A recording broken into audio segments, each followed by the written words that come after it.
$50 million. That's what my wife Claire was worth when she died. And my own daughter looked me straight in the eye at the funeral and told me I wouldn't see a single penny of it. I'm 73 years old now, and I've lived through enough heartbreak to fill several lifetimes. But nothing, and I mean nothing, prepared me for what happened in that lawyer's office 3 days after we buried the woman I'd loved for 47 years. If you've ever felt the sting of betrayal from your own flesh and blood, if you've ever wondered what it's like when the people closest to you reveal their true colors, then stick around. Because what you're about to hear will shake you to your core. My name is Gerald Whitmore, and this is the story of how I discovered that my entire family had been living a lie for decades. How my daughter Jessica, the little girl I'd held in my arms on the day she was born, had orchestrated the most elaborate betrayal I could have ever imagined. And how justice, real justice, sometimes comes from the most unexpected places. But I'm getting ahead of myself. Let me start from the beginning. Claire and I met in 1976 at a small accounting firm in Portland, Oregon. She was the most beautiful woman I'd ever seen, auburn hair that caught the light just right, green eyes that seemed to see straight through to your soul, and a smile that could make you forget your own name. I was just a junior accountant then, barely making enough to afford my studio apartment, and she was the boss's daughter who just graduated from Stanford with her MBA. Everyone said we were wrong for each other. Claire came from money, real money. Her father owned 3 successful manufacturing companies, and her mother's family had been Oregon timber barons since the 1800s. Me? I grew up in a 2-bedroom trailer with my alcoholic father and a mother who cleaned other people's houses just to keep food on our table. But Claire didn't care about any of that. She saw something in me that I didn't even see in myself. She believed I could be more than just another small-town kid who'd never amount to anything. And you know what? She was right. By 1978, we were married. By 1980, Jessica was born. 8 pounds, 4 ounces of pure joy with her mother's green eyes and what we hoped would be her father's determination. Claire had used her trust fund to help me start my own accounting practice, and slowly but surely, we built a life together that I never could have imagined possible. The years that followed were the best of my life. Claire's business instincts were razor sharp, and she helped me grow my small practice into one of the most successful financial consulting firms in the Pacific Northwest.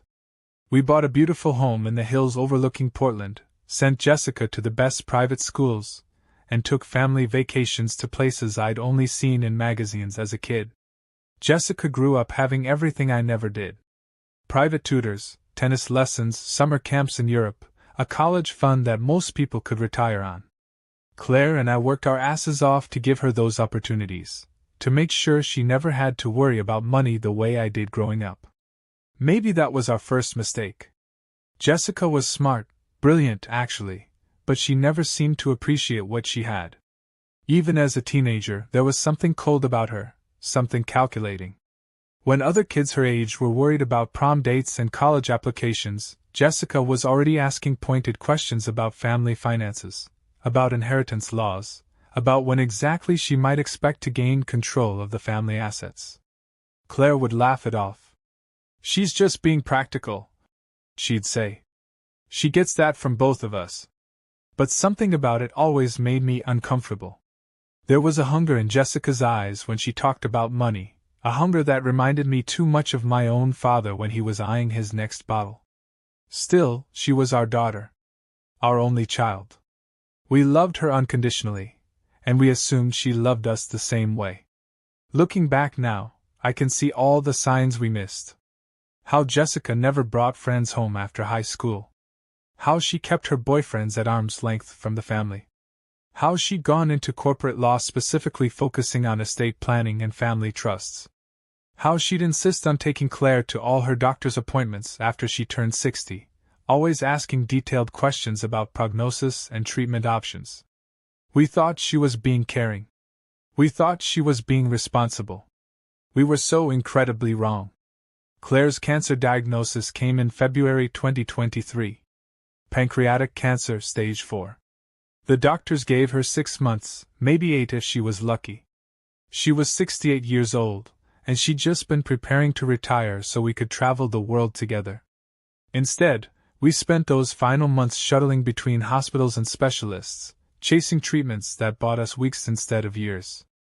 Through it all, Jessica was there. She took leave from her law firm to help coordinate Claire's care. She researched experimental treatments, connected us with the best oncologists money could buy, and held her mother's hand through the worst of the chemotherapy sessions. I was so grateful to have her support during the darkest period of my life. I should have been suspicious about why she was suddenly so attentive.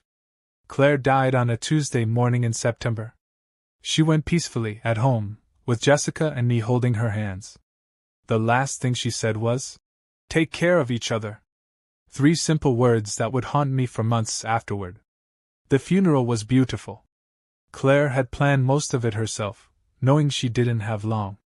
Hundreds of people came to pay their respects: business associates, old friends, family members I hadn't seen in years. Jessica delivered a eulogy that brought tears to everyone's eyes, talking about what an incredible mother and businesswoman Claire had been, how she'd inspired everyone around her to be their best selves. But even then, something felt off. During the entire service, Jessica kept checking her phone. She had hushed conversations with people I didn't recognize. And when the burial was over, instead of coming home with me to grieve together, she said she had important business to take care of. That business, it turns out, was making sure I'd never see a dime of my dead wife's fortune. The meeting was scheduled for Friday morning at the offices of Brennan, Walsh and Associates, the most prestigious estate planning firm in Portland. I'd assumed we'd be going through Claire's will together, figuring out the logistics of transferring assets, maybe discussing the charitable donations Claire had wanted to make. Standard stuff for a family that had just lost their matriarch. Jessica was already there when I arrived, sitting in the conference room with a lawyer I'd never met, a sharp-faced woman in her 40s wearing a suit that probably cost more than most people's cars. Jessica barely looked up when I walked in, just gestured vaguely at the empty chair across from her. "Dad, this is Miranda Stevens from the firm. She'll be handling Mom's estate." Miranda Stevens smiled, but it was the kind of smile a shark gives right before it takes a bite. "Mr. Whitmore, please accept my condolences for your loss. Your wife was truly remarkable." I sat down, confused by the formal atmosphere. "I appreciate that. So, when do we get started with the will reading?" That's when Jessica finally looked at me directly, and I saw something in her eyes that I'd never seen before.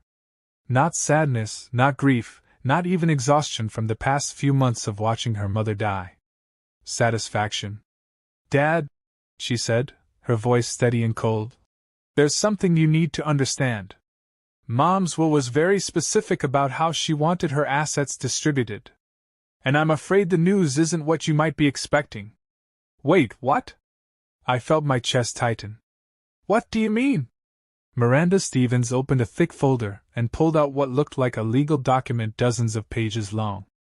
"Mr. Whitmore, your wife's estate is valued at approximately $50 million, including business assets, real estate holdings, investment portfolios, and liquid assets. However, according to the terms of her will, you are not named as a beneficiary." The words hit me like a physical blow. I couldn't breathe. That can't be right. We were married for 47 years. Everything we built together." Jessica leaned forward, and now I could see she was actually enjoying this. "Dad, you have to understand. Mom was worried about your ability to manage that kind of money. She wanted to make sure her life's work would be preserved and put to good use." "What the hell are you talking about?" My voice was rising, but I couldn't help it.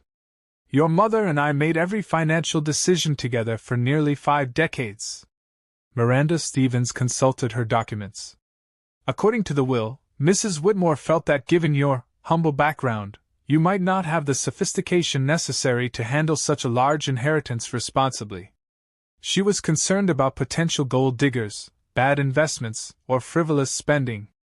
I stared at them both, feeling like I was having some kind of nightmare. "This is insane. Claire would never. She loved me. She trusted me." "She did love you, Dad," Jessica said, but her tone suggested she was explaining something to a child. That's why she made sure you'd be taken care of.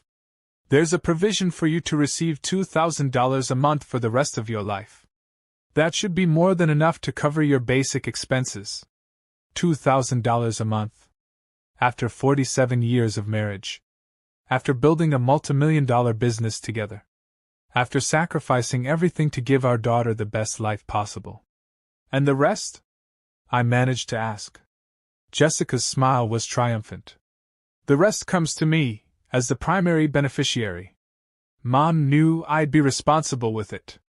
She knew I'd use it to honor her memory and continue her legacy. That's when I started laughing. Not because anything was funny, but because the alternative was screaming until my throat was raw. Here was my daughter, my only child, the little girl I'd read bedtime stories to and taught to ride a bike and walk down the aisle at her wedding, sitting across from me and explaining how I deserved to be financially destroyed because of where I came from. You orchestrated this, I said suddenly, the pieces clicking together in my head. All those doctor's appointments. All that time alone with your mother when she was sick. You manipulated her. Jessica's expression didn't change. I had conversations with Mom about the future. About what would be best for everyone involved. She made her own decisions. She was dying, Jessica. She was on pain medication, she was scared, she was vulnerable. And you used that against her. Miranda Stevens cleared her throat. Mr. Whitmore, I understand this is difficult news, but the will was properly executed with appropriate witnesses and… Get out, I said, standing up so fast my chair fell backward. Both of you, get the hell away from me. Jessica remained seated, perfectly calm. Dad, I know you're upset, but this is what Mom wanted. You need to accept that and move on. I looked at my daughter, really looked at her, and realized I was staring at a complete stranger. This wasn't the child I'd raised. This was something else entirely, something cold and calculating and utterly without conscience. 47 years, I whispered. 47 years I loved your mother, and you convinced her that I was some kind of gold digger who couldn't be trusted with her money. It wasn't personal, Dad. It was practical. That word, practical, sent a chill down my spine. The same word Claire had always used to defend Jessica's behavior. How had I been so blind? I walked out of that conference room and didn't look back. Jessica didn't follow me. She didn't call after me or try to apologize or even pretend she felt bad about what had just happened. She just sat there with her lawyer, probably already making plans for how to spend her inheritance. The drive home was a blur. I kept expecting to wake up, to realize this had all been some kind of horrible dream brought on by grief and stress.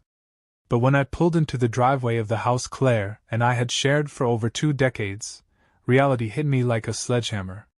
This wasn't my house anymore. According to that will, it belonged to Jessica now. The business we'd built together, the investments we'd made, the art collection Claire had spent years assembling, all of it was Jessica's now. I was a guest in my own life, dependent on my daughter's charity for basic survival. And if you think that was the worst part of this story, you haven't heard anything yet. The first month after that meeting was the darkest period of my entire life. And that's saying something, considering I'd just lost my wife of 47 years. I couldn't eat. Couldn't sleep. Couldn't even bring myself to go through Claire's belongings, because technically, they weren't mine to go through anymore. Everything in our house, her clothes, her jewelry, her books, even the photographs of our life together, now belonged to Jessica. I kept replaying that scene in the lawyer's office, trying to understand how everything had gone so wrong. Had I missed something? Had Claire really harbored doubts about my character all these years? Or had Jessica somehow convinced her dying mother that her husband of nearly 5 decades couldn't be trusted? The more I thought about it, the more convinced I became that it was the latter. But proving it seemed impossible. Jessica was a corporate lawyer specializing in estate planning. She knew exactly how to cover her tracks. 3 weeks after the will reading, Jessica showed up at the house unannounced. She let herself in with her key like she owned the place, which, I supposed, she did. "Dad, we need to talk," she said, finding me in Claire's study where I'd been sitting for hours, staring at the photo of our wedding day that sat on her desk. What could we possibly have to talk about? I didn't look up at her. About your living situation. This house is worth almost $2 million. I can't afford to keep it as a family home when it could be generating rental income or appreciate as an investment property. Now I did look up. You're kicking me out of my own house? Jessica sat down across from me, and I noticed she'd brought a folder with her. Always prepared, always armed with legal documents. It's not your house, Dad. It never was. Mom inherited it from her parents, and now I've inherited it from her. But I'm not being unreasonable. I've found you a nice assisted living facility about 20 minutes from here.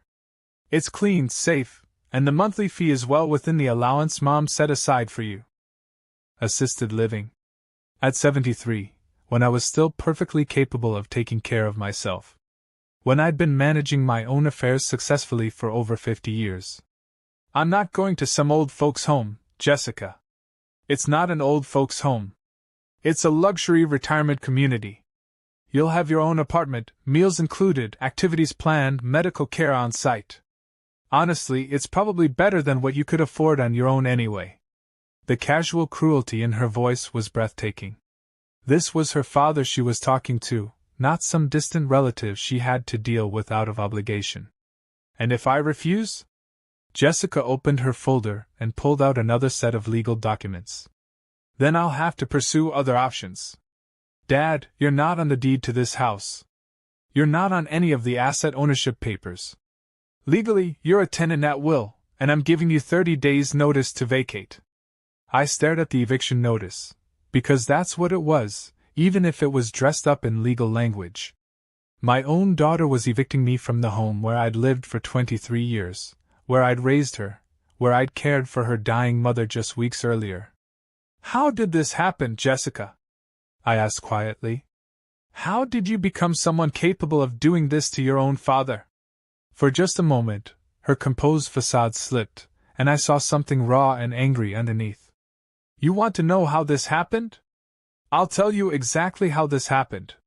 She stood up and started pacing, her carefully controlled lawyer persona giving way to something much more volatile. Do you remember when I was 16 and wanted to apply for that summer program at Yale? The one that could have given me early admission to their undergraduate program? I did remember.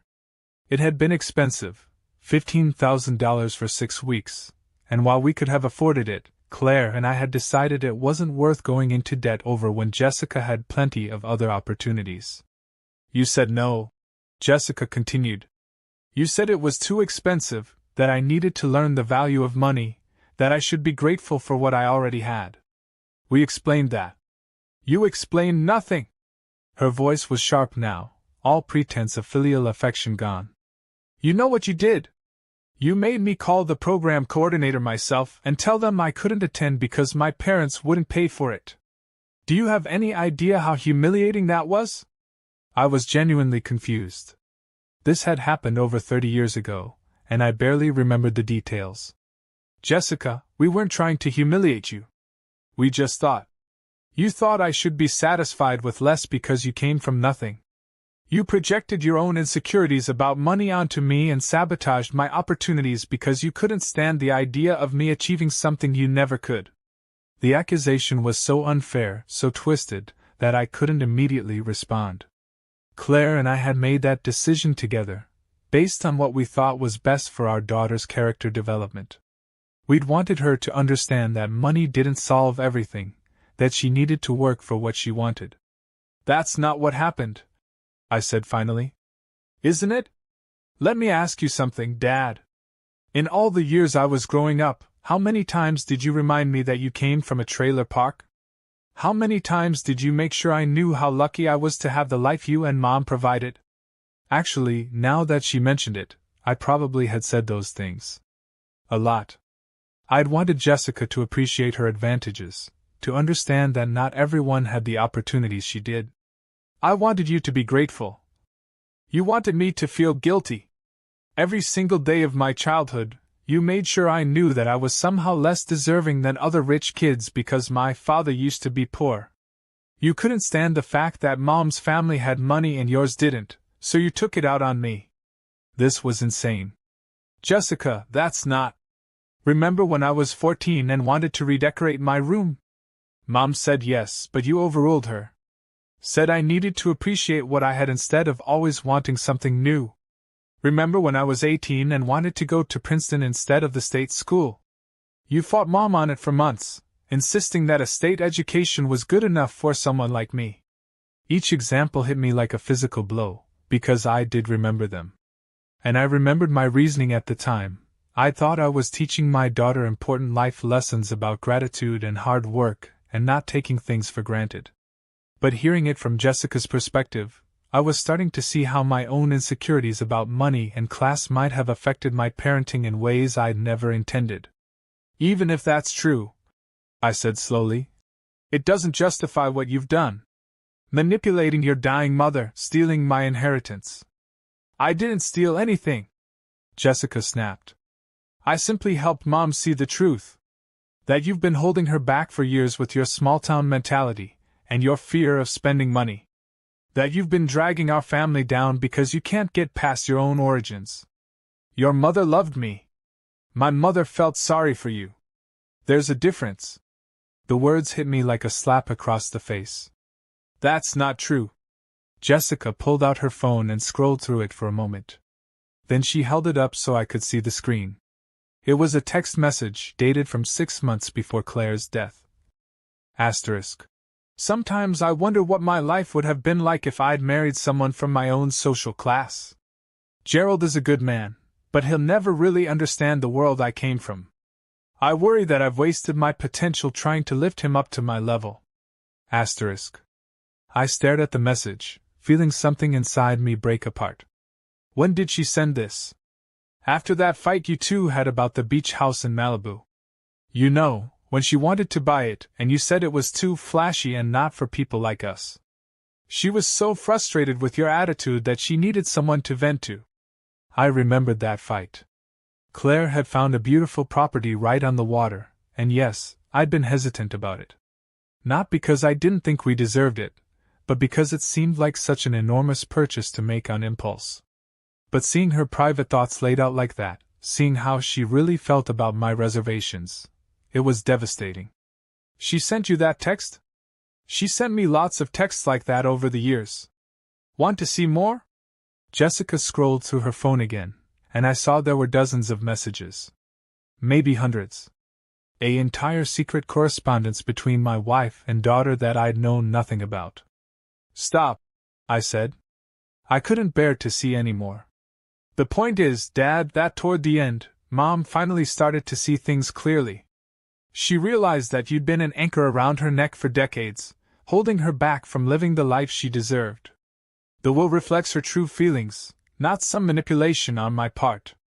I looked at my daughter and realized that she genuinely believed what she was saying. In her mind, she wasn't the villain of this story, I was. I was the small-minded, insecure husband who'd somehow tricked a wealthy woman into marrying him and then spent 47 years dragging her down to his level. I loved your mother more than life itself, I said quietly. I know you did.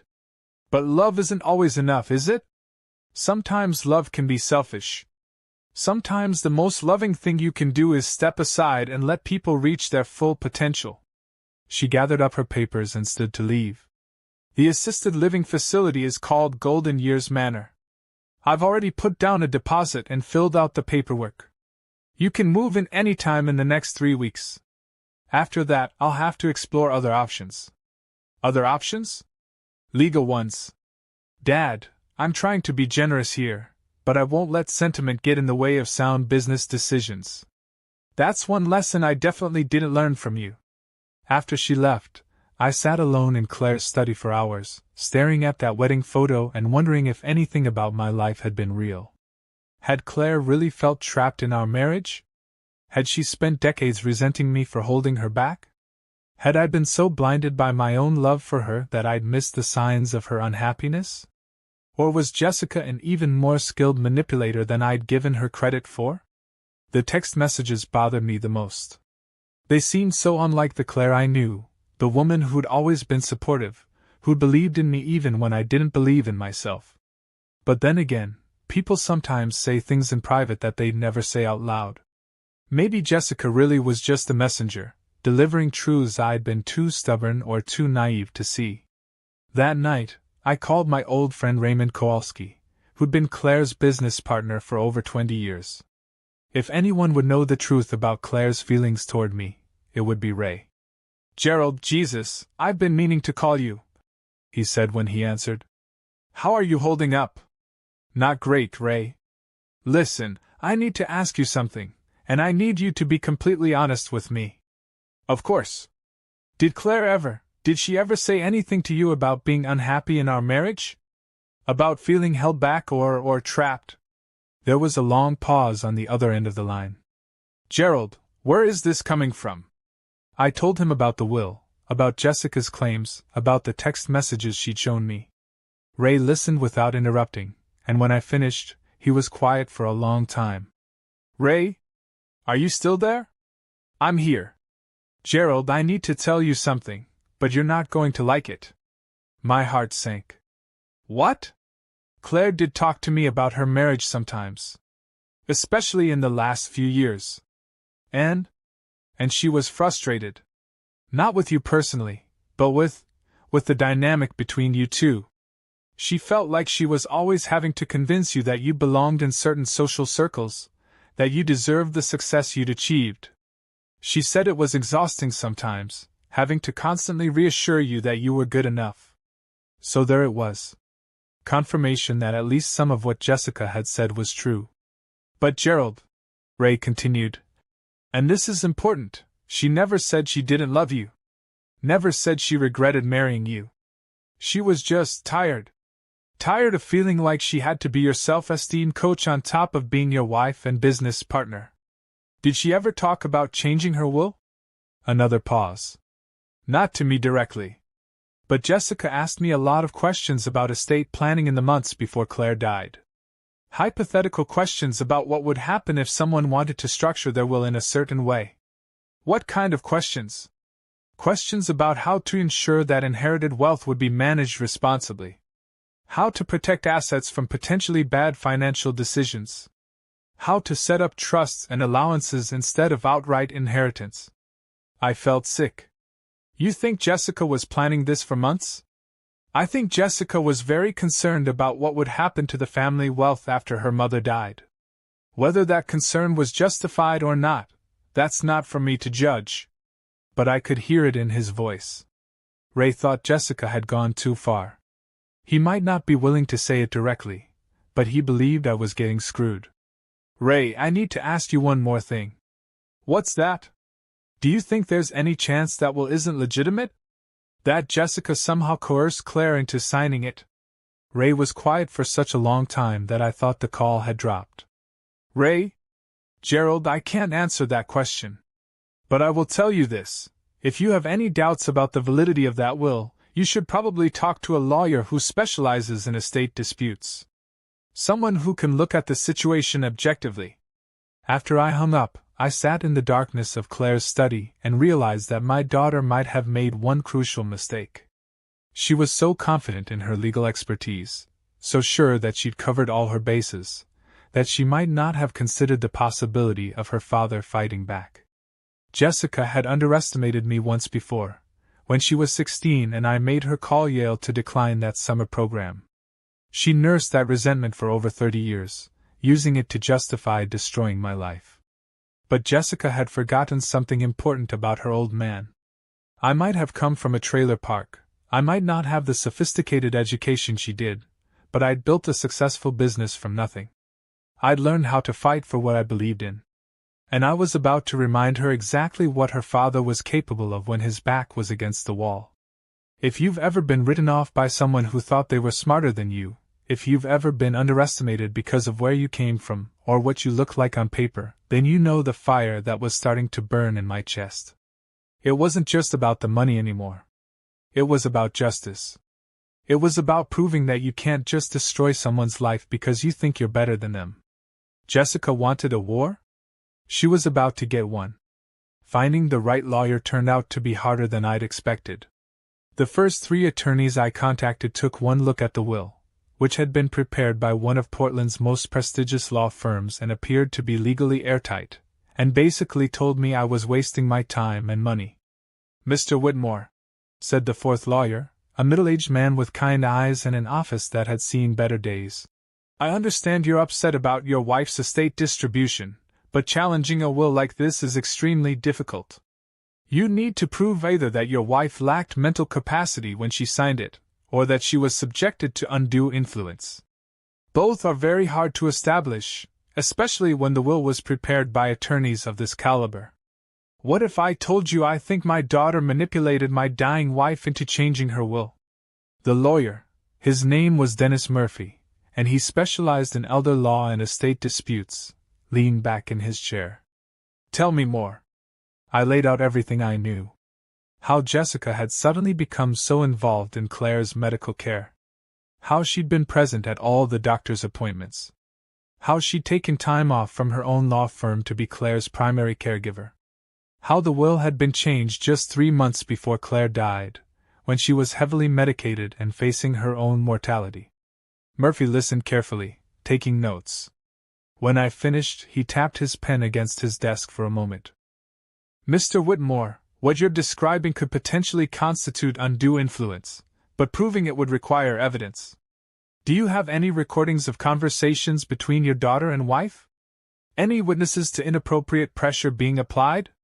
Any documentation of your wife expressing doubts about these changes?" "No, but what about your wife's mental state in those final months? Was she confused, disoriented, suffering from any kind of dementia or medication-induced cognitive impairment?" I had to be honest. No. Claire was sharp right up until the end. "The cancer was physical, not mental." Murphy nodded sympathetically. "Then you're looking at an uphill battle. Courts are very reluctant to overturn wills unless there's clear evidence of fraud or incapacity. The fact that your daughter is an attorney herself actually works against you. It suggests she would have known how to structure the will properly to avoid legal challenges." I left Murphy's office feeling more defeated than ever. Jessica had played this perfectly, using her legal expertise to ensure that even if I suspected foul play, I'd never be able to prove it.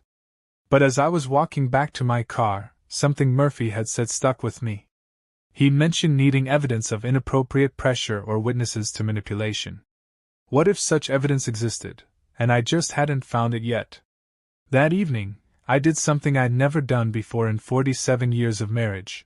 I went through Claire's private papers without her permission. Of course, she was dead, so permission wasn't exactly possible, but it still felt like a violation of her privacy. I started with her desk in the study, looking through drawers I'd never opened, reading documents I'd never seen. Most of it was routine: bank statements, investment reports, correspondence with financial advisors. But in the bottom drawer, I found something interesting: a small leather-bound journal that Claire had apparently been keeping during her illness. My hands were shaking as I opened it. Claire had always been a private person, and I'd never known she kept a diary. The entries were sporadic, mostly focused on her thoughts about dying, her fears about leaving me alone, her hopes for how Jessica would handle the family business. But then I found an entry from July, just 2 months before she died. Asterisk. "Jessica has been pushing me again about the will. She's so insistent that I need to protect the family assets from potential mismanagement. I know she means well, but sometimes her concern feels more like criticism of Gerald. She keeps talking about his limitations and his inability to navigate complex financial situations. It hurts to hear her talk about her father that way, even if there might be some truth to it." Asterisk. And another entry from August. Asterisk. "Had another long talk with Jessica about estate planning. She showed me examples of other families who lost everything because they left too much control in the hands of someone who wasn't equipped to handle it. I know she's talking about Gerald, though she won't say it directly. Part of me wonders if she's right. Gerald has always been intimidated by wealth, always worried about spending too much or making the wrong investment. Maybe Jessica would be a better steward of what I've built." Asterisk.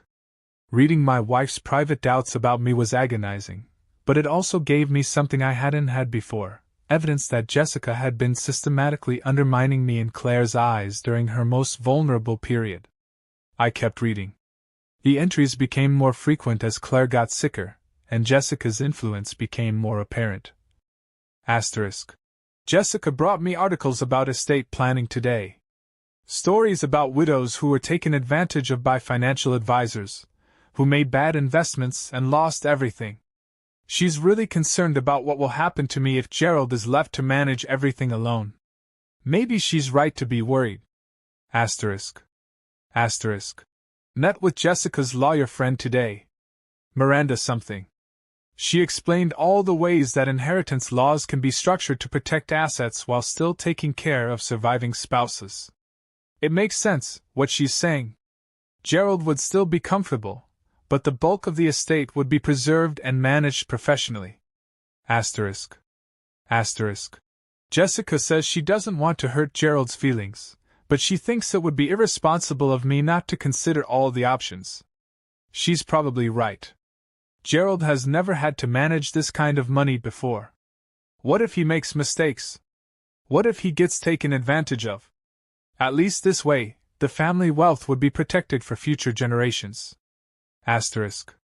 Page after page of Jessica slowly, methodically convincing her dying mother that I couldn't be trusted with the money we built together. Never directly attacking my character, always framing it as concern for the family's financial security, but steadily eroding Claire's confidence in my abilities. The final entry was dated just 2 weeks before Claire died. Asterisk. Signed the new will today. Jessica was right. This is the responsible thing to do. Gerald will be taken care of, but the assets will be managed by someone who understands them better. I just hope he can forgive me someday. Asterisk.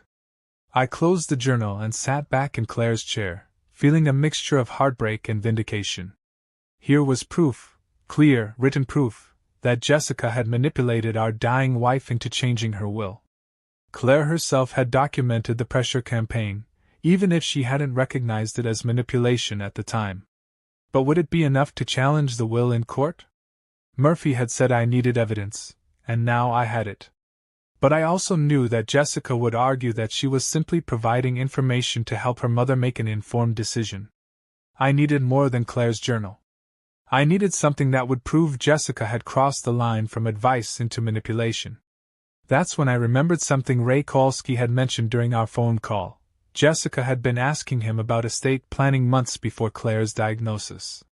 What if she'd been planning this manipulation campaign long before her mother got sick?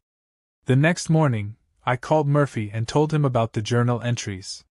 He was intrigued but cautious. This is helpful, Mr. Whitmore, but it's not conclusive.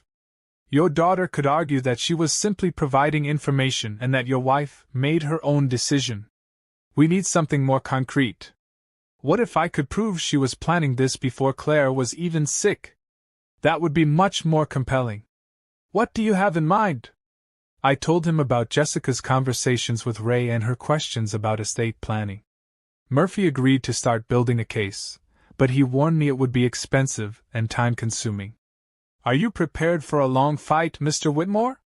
Because your daughter isn't going to give up $50 million without using every legal weapon at her disposal. I'm prepared, I said, though I wasn't sure I really was. What I wasn't prepared for was Jessica's response when she found out I was challenging the will. 2 days after I'd hired Murphy, Jessica showed up at the house again, my house, which I'd temporarily gotten a court order to remain in until the estate dispute was resolved. But this time, she wasn't alone. Dad, I'd like you to meet Dr. Richard Henley, she said, gesturing to the middle-aged man beside her. He's a geriatric psychiatrist. My blood ran cold. What's he doing here?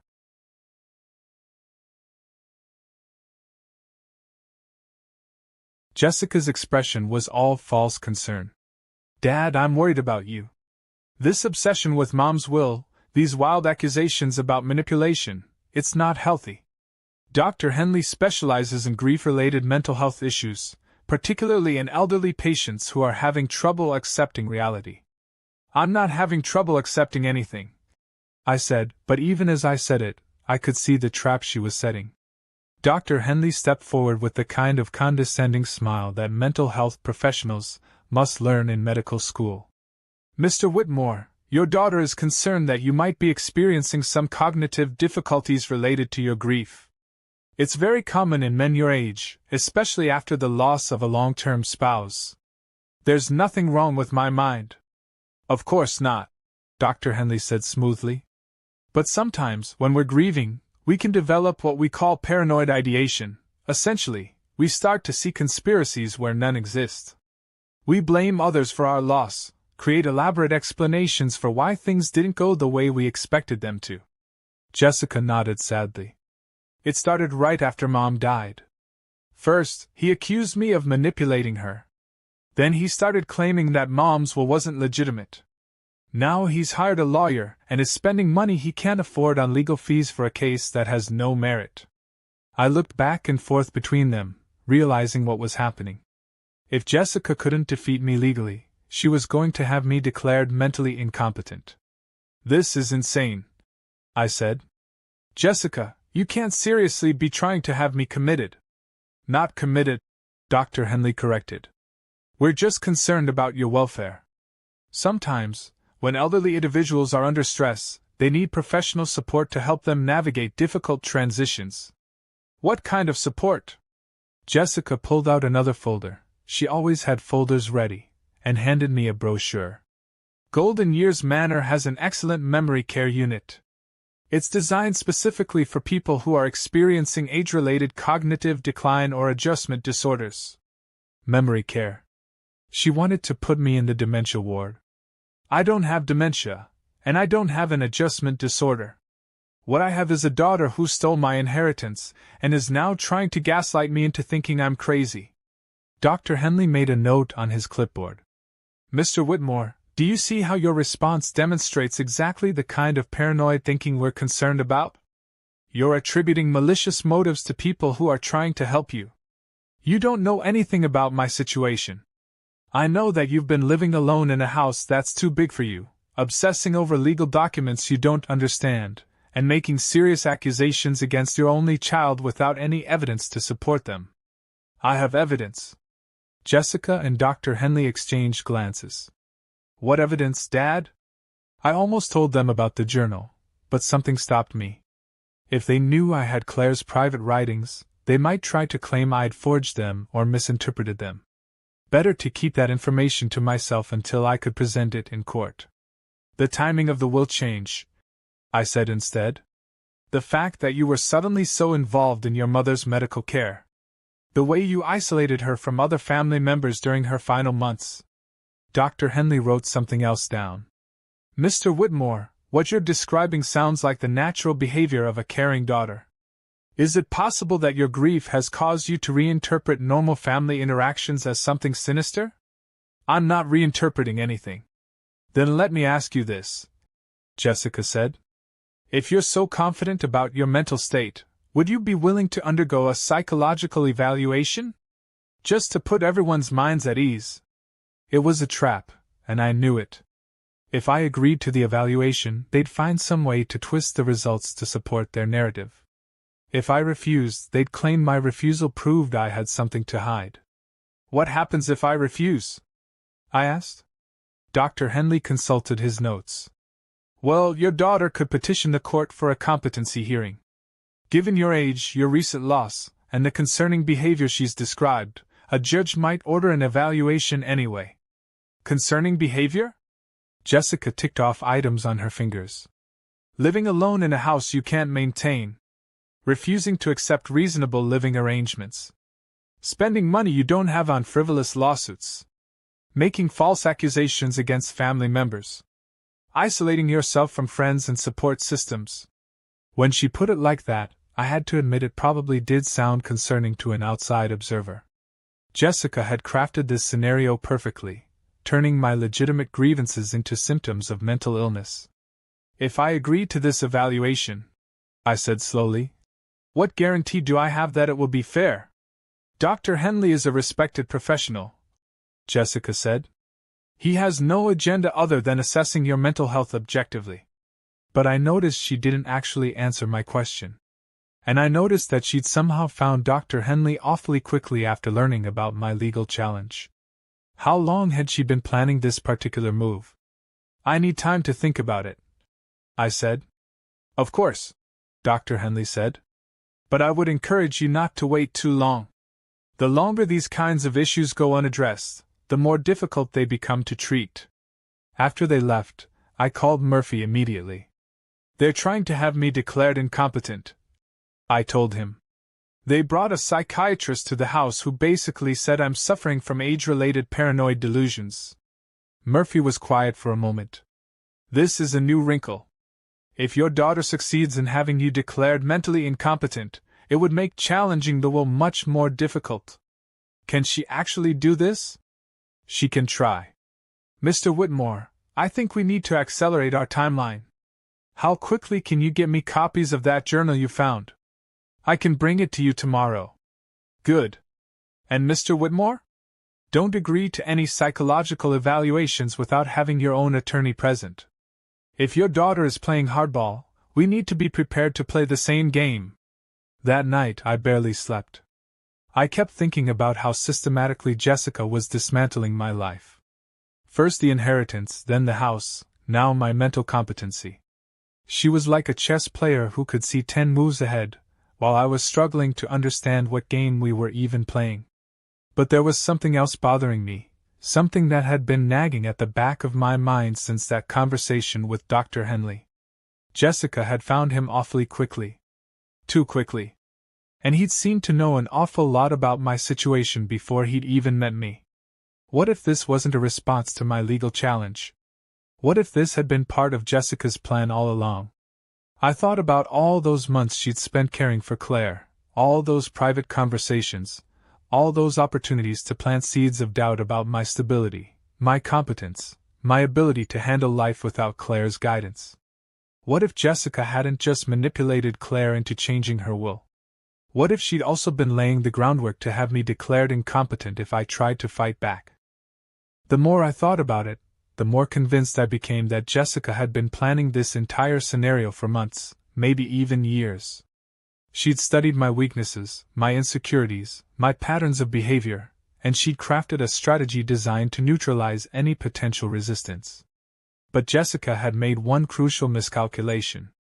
She'd assumed that her old man would go quietly, that I'd be so overwhelmed by grief and legal complexity that I'd just accept my fate and shuffle off to the retirement home like a good little victim. She'd forgotten that I'd spent 47 years married to one of the sharpest business minds in Oregon. I'd learned a few things about strategy and planning myself. And she'd definitely forgotten that when you back a desperate man into a corner, sometimes he comes out fighting harder than you ever expected. If you've ever had someone try to make you question your own sanity, if you've ever been in a situation where the people closest to you were working against you while pretending to help you, then you understand the rage that was building inside me. This wasn't just about money anymore. This was about my dignity, my autonomy, my right to exist as a competent adult human being. Jessica wanted to play psychological warfare? Fine. But she was about to learn that her father had some tricks of his own. The next morning, I did something I hadn't done in years. I got angry. Not sad, not confused, not defeated, angry. The kind of cold, focused anger that cuts through self-doubt and victim mentality like a hot knife through butter. Jessica thought she could manipulate me the same way she'd manipulated her dying mother. She thought she could use my age, my grief, and my working-class background against me to paint me as some confused old man who couldn't handle reality. She was about to find out just how wrong she was. My first stop was Murphy's office, where I delivered Claire's journal and laid out my suspicions about Jessica's long-term planning. "Mr. Whitmore," Murphy said after reading through the journal entries, "this is exactly what we needed. Your wife documented the pressure campaign in her own words. But you mentioned suspicions about longer-term planning?" I told him about how quickly Jessica had produced Dr. Henley, how prepared she'd seemed for my legal challenge, how thoroughly she'd thought through every aspect of this scenario. "What if she's been planning this for years?" I asked. What if she's been systematically building a case for my incompetence while simultaneously working on her mother to change the will? Murphy leaned back in his chair, considering. That's a serious accusation. Do you have any evidence to support it? Not yet. But I know how to find some. Here's something Jessica hadn't counted on. I might not have her legal training, but I'd spent decades building a business, which meant I knew how to investigate, how to ask the right questions, and how to follow paper trails. My first call was to Claire's primary care physician, Dr. Sarah Matthews, who'd been treating her for over 15 years. Gerald, I'm so sorry for your loss, Dr. Matthews said when I reached her. Claire was such a remarkable woman. Thank you, Sarah. I'm calling because I need to ask you about something sensitive. During Claire's illness, did Jessica ever discuss my mental health with you? There was a pause. What do you mean? Did she ever express concerns about my ability to cope, my mental stability, anything like that? Another pause, longer this time. Gerald, I'm not sure I should be discussing. Sarah, please. I'm not asking you to violate patient confidentiality. I'm asking about conversations concerning me, not Claire. She sighed. Jessica did mention that she was worried about how you were handling Claire's diagnosis. She asked me about resources for elderly spouses dealing with caregiver stress. When did she ask about this? It was actually quite early in Claire's treatment. Maybe a month after the diagnosis. So Jessica had been concerned about my mental health from almost the beginning of Claire's illness. Interesting. Did she ask about anything else? She wanted to know about the psychological effects of grief on elderly men. She was particularly interested in whether losing a spouse could trigger cognitive decline or paranoid thinking.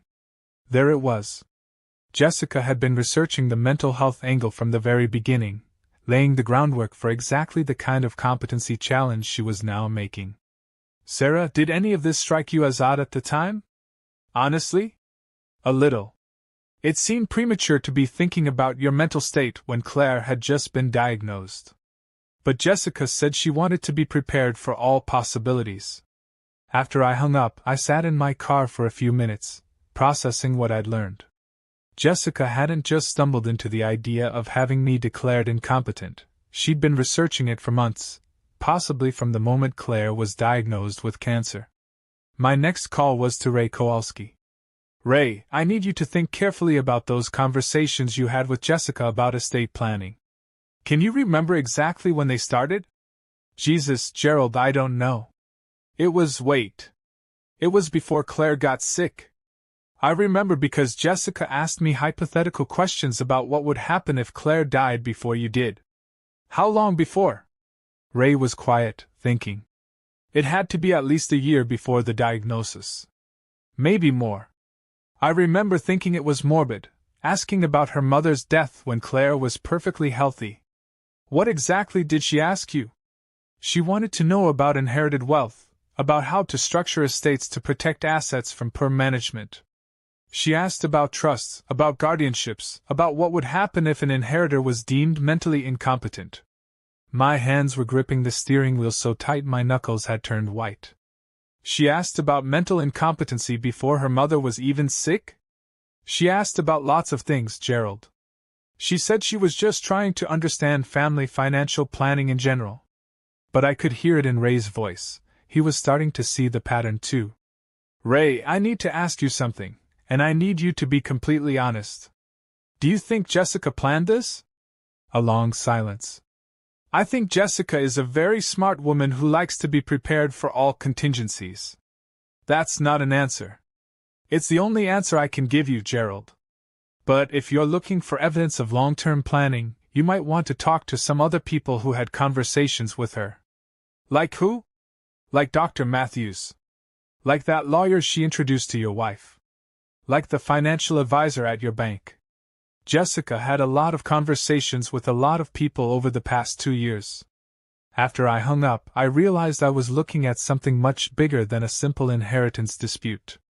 Jessica hadn't just manipulated her dying mother, she'd orchestrated an elaborate, long-term campaign to take control of the family wealth while simultaneously neutralizing any potential opposition from me. But if that was true, she'd had to involve other people. She'd had to leave a trail. And trails could be followed. My next stop was First National Bank, where Claire and I had done our banking for over 20 years. I asked to speak with Margaret Chen, the wealth management advisor who'd handled our investment portfolio. "Mr. Whitmore, again, my condolences," Margaret said, settling into her office chair. "How can I help you today? I wanted to ask you about some conversations you may have had with my daughter Jessica over the past couple of years."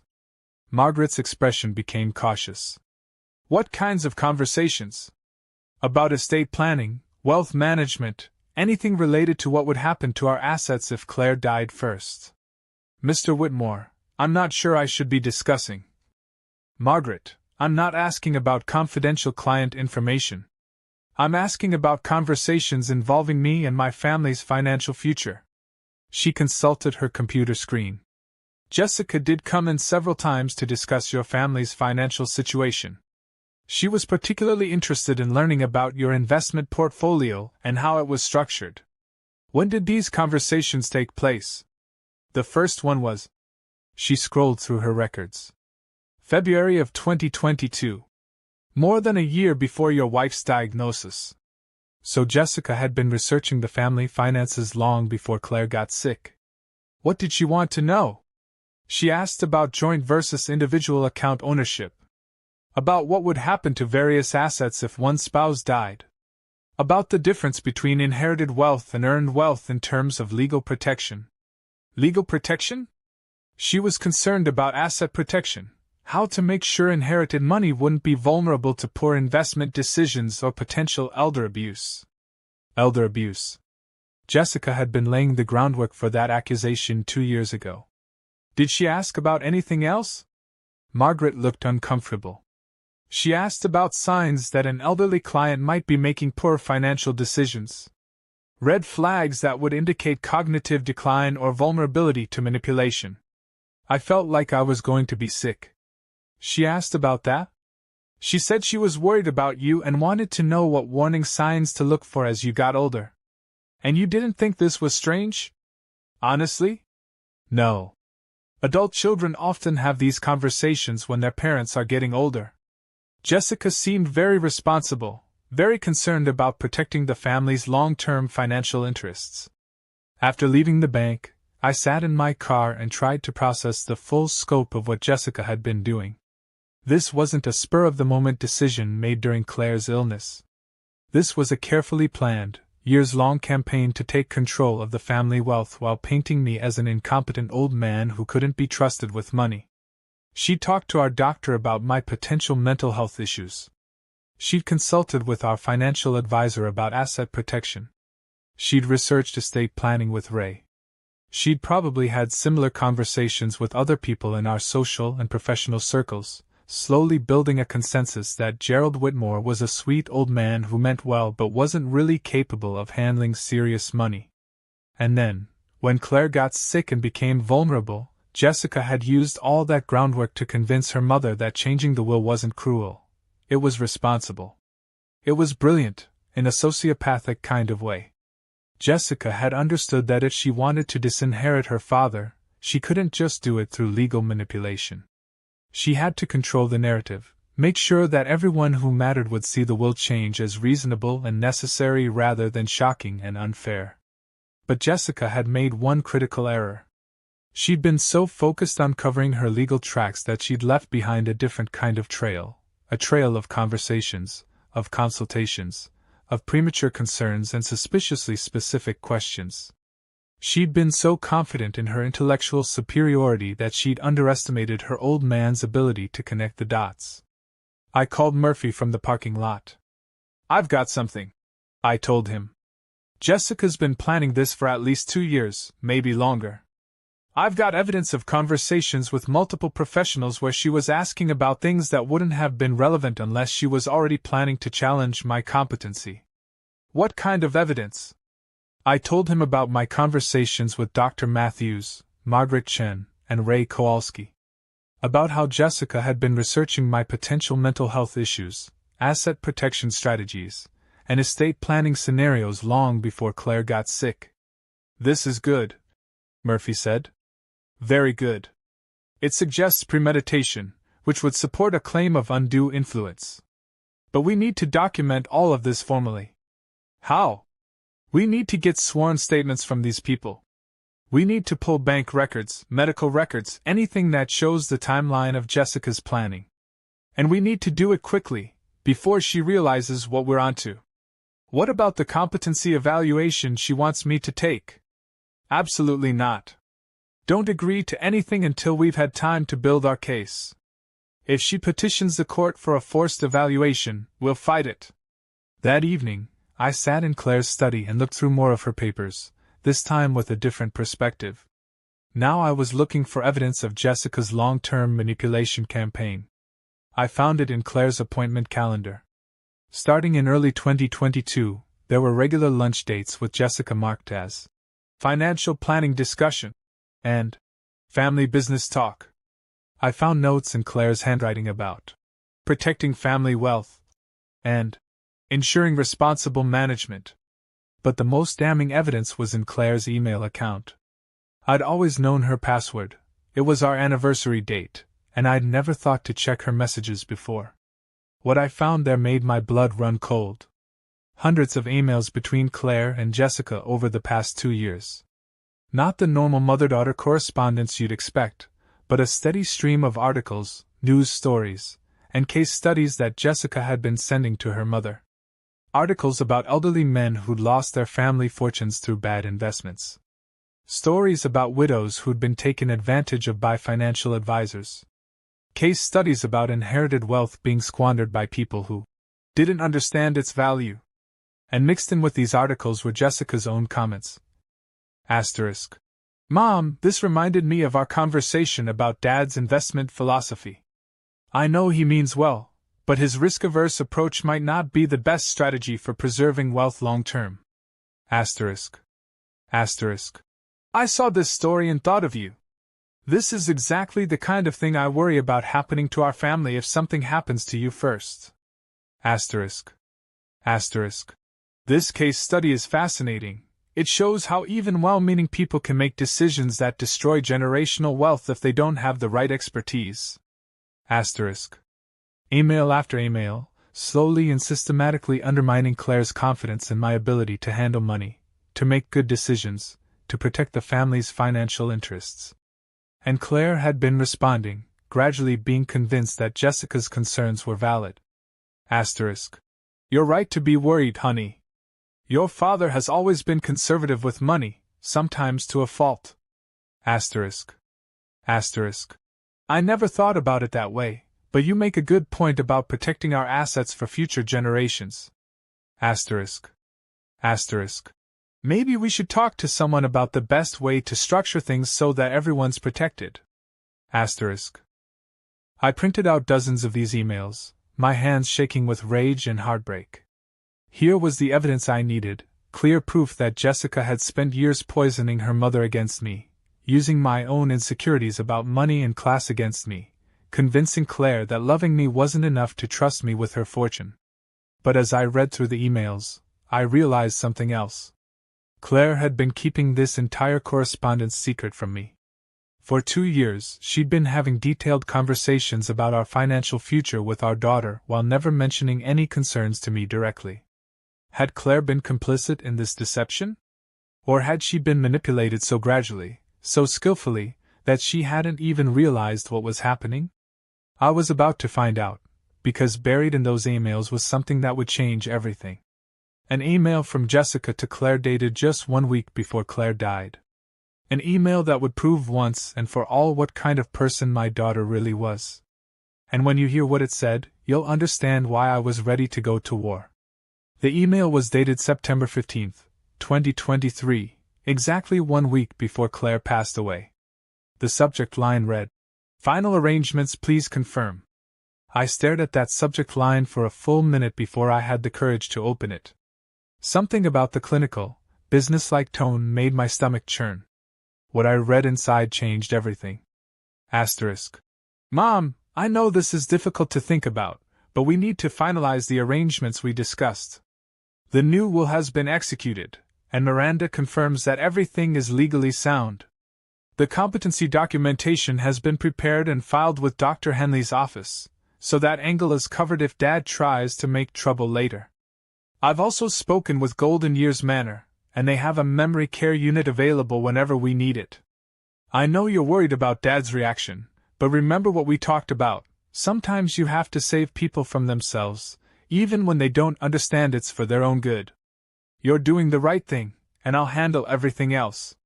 Try not to worry about the details. Just focus on getting better, though I know the odds aren't good. Love you. J. Asterisk. I read it 3 times before the full implications hit me. Jessica hadn't just manipulated Claire into changing her will. She'd planned my entire destruction while her mother was dying. The competency documentation, with Dr. Henley. The memory care unit at Golden Years Manor. All of it arranged and prepared while Claire was fighting for her life. But the most chilling part was that phrase. Sometimes you have to save people from themselves, even when they don't understand it's for their own good. Jessica genuinely believed she was the hero of this story. In her mind, she wasn't stealing my inheritance or plotting to have me institutionalized. She was protecting the family assets and taking care of her incompetent father. The narcissism was breathtaking. I printed out the email with trembling hands and called Murphy immediately, even though it was almost midnight. Mr. Whitmore? What's wrong? I found it. The smoking gun. Evidence that Jessica planned everything, the will change, the competency challenge, even the assisted living placement, while her mother was on her deathbed. I read him the email. When I finished, there was a long silence on the other end of the line. Mr. Whitmore, this changes everything. This isn't just undue influence, this is elder abuse, conspiracy, potentially even fraud. Can you bring me this email first thing in the morning? Absolutely. And Mr. Whitmore? Don't tell anyone else about this yet. If your daughter realizes we have this kind of evidence, she might try to destroy other documentation or escalate her competency challenge. After I hung up, I sat alone in Claire's study, staring at that email and trying to process what it meant about my marriage, my family, my entire life. Claire had known. She'd known that Jessica was planning to have me declared incompetent. She'd known about the memory care unit. She'd known that I would make trouble, and that Jessica was prepared to handle my reaction. And she'd gone along with it anyway. For 47 years, I'd believed that Claire and I were partners. Equal partners who made decisions together, who supported each other, who would never plot against each other behind closed doors. But that email suggested something different. It suggested that Claire had seen me the same way Jessica did, as someone who needed to be managed, protected from his own limitations, saved from himself. Had our entire marriage been built on a lie? Had Claire spent decades quietly believing that I wasn't really her equal, that I was more like a well-meaning child who needed guidance and protection? The questions were tearing me apart, but I couldn't afford to fall apart now. Not when I finally had the evidence I needed to fight back. The next morning, I was at Murphy's office before he arrived. I handed him the printed email and watched his expression change as he read it. "This is it," he said finally. "This proves premeditation, coordination, and a pattern of deception. We can definitely challenge the will with this. What about the competency evaluation Jessica wants me to take? With this evidence, I'm confident we can get that petition dismissed. This email shows that the competency challenge was part of a premeditated scheme, not a legitimate concern about your mental health. So what happens now?" Murphy leaned back in his chair thinking. "Now we go on the offensive. We file a formal will contest citing undue influence and elder abuse. We demand an investigation into Jessica's conduct during your wife's illness. And we make sure the court sees this email. How long will it take? These cases can drag on for years if the other side fights hard enough. But with evidence this strong, we might be able to force a settlement pretty quickly." A settlement. The idea hadn't even occurred to me. What kind of settlement? Hard to say. Probably not 50-50, given that your wife did make the will change voluntarily, even if she was manipulated into it. But something substantial, maybe 20 or 30 million. Enough to ensure you're comfortable for the rest of your life. $20 or $30 million. 6 months ago, that would have sounded like all the money in the world. Now, it felt like crumbs from my own table. But it wasn't really about the money anymore, was it? It was about justice. It was about proving that Jessica couldn't just destroy my life because she thought she was smarter than me. What if I don't want a settlement? I asked. Murphy looked surprised. Mr. Whitmore, settlements are usually preferable to trials. Trials are expensive, time-consuming, and unpredictable. But if we won a trial, I'd get everything back, right? Theoretically, yes. If we could prove that the will was invalid due to undue influence, you would inherit as the surviving spouse under Oregon's intestacy laws. But trials are risky, Mr. Whitmore. Juries can be unpredictable. I thought about Jessica's smug confidence in that lawyer's office, her casual cruelty, her absolute certainty that she could manipulate and destroy me without consequences. I want to go to trial, I said. Murphy studied my face. Are you sure? Your daughter has significant resources, and she'll use them to fight this as hard as she can. It's going to be brutal. Let it be brutal. Jessica thinks she can outsmart me, outmaneuver me, make me disappear like some inconvenient problem. I want her to find out she's wrong. That afternoon, Murphy filed our complaint in Multnomah County Circuit Court. The legal language was complex, but the basic allegations were simple. Jessica Whitmore had systematically manipulated her dying mother into changing her will through a campaign of undue influence that constituted elder abuse. Within hours, my phone was ringing. Dad, what the hell do you think you're doing? Jessica's voice was sharp with anger. I'm fighting back. You're embarrassing yourself. And you're embarrassing Mom's memory. Your mother's memory is what I'm trying to protect. By making wild accusations that you can't prove? By dragging our family through a public court battle? Dad, this is exactly the kind of behavior that proves you're not thinking clearly. But I could hear something in her voice that hadn't been there before. Uncertainty. Maybe even fear. Jessica, let me ask you something. When you were planning all this, the will change, the competency evaluation, the assisted living placement, did it ever occur to you that I might fight back? A pause. I don't know what you're talking about. Sure you do. You've been planning this for years. Talking to doctors, lawyers, financial advisors. Poisoning your mother against me with a steady diet of articles and case studies. You thought you had it all figured out. Dad, you're not making sense. September 15th email to your mother. Subject line, final arrangements please confirm. Ring any bells? The silence on the other end of the line stretched so long I thought she'd hung up. Dad, she said finally, her voice much quieter now. We need to talk. We are talking. In person. Just you and me. No lawyers, no doctors, no one else. Now it was my turn to pause. Jessica wanting to meet without her legal backup suggested she was more worried about our evidence than she was letting on. Why? Because you're my father, and I don't want this to get any uglier than it already has. It's already pretty ugly, Jessica. It could get much worse. For both of us. Was that a threat? Or was she finally ready to negotiate? What do you want to meet? Mom's grave. Tomorrow at noon. Claire's grave. Of course. Jessica was nothing if not theatrical. Fine. But Jessica? If you're thinking about having me declared incompetent or committed or anything else, you should know that multiple people have copies of that email now. Anything happens to me, and it all comes out. Nothing's going to happen to you, Dad. We're just going to have a conversation. After I hung up, I sat in Claire's study and tried to imagine what Jessica might be planning. She was too smart to meet with me if she didn't have some kind of strategy in mind. But I was done being intimidated by my daughter's legal expertise.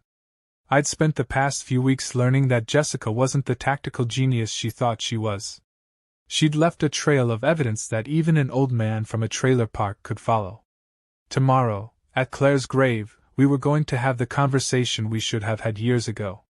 The conversation about what kind of people we really were, what kind of values we actually held, and what Claire's death had revealed about both of us. If you've ever had a relationship poisoned by money, if you've ever watched greed turn someone you loved into a stranger, then you understand what I was feeling as I prepared for that meeting. This wasn't just about the inheritance anymore. This was about whether Jessica was capable of looking at what she'd done and feeling any shame about it. This was about whether there was anything left of the little girl I'd raised, or whether that person had been completely consumed by the cold, calculating woman who'd orchestrated my destruction. Most importantly, this was about whether justice was possible when the people who wronged you were your own flesh and blood. I was about to find out. Riverside Memorial Park on a cold November morning was exactly as bleak as it sounds. The kind of gray, drizzling Oregon day that seeps into your bones and makes you question whether the sun will ever shine again. I arrived at Claire's grave 15 minutes early, partly because I'm always early to important meetings, but mostly because I wanted time to prepare myself emotionally for whatever Jessica had planned. Claire's headstone was simple granite with her name, dates, and the inscription, "Beloved wife and mother." We'd chosen it together during one of those awful conversations you have when you know someone's dying. She'd wanted something understated, something that wouldn't draw attention or seem ostentatious. Even in death, Claire had been worried about appearing too flashy for someone like me. I was standing there, lost in memories of our life together, when I heard footsteps on the wet grass behind me. "Hello, Dad?" I turned around. Jessica looked different somehow, older, more tired than I'd seen her before. The stress of the legal battle was showing. "Jessica." She stopped about 10 feet away from me, close enough to talk but far enough to maintain distance. Even here, at her mother's grave, she was being strategic.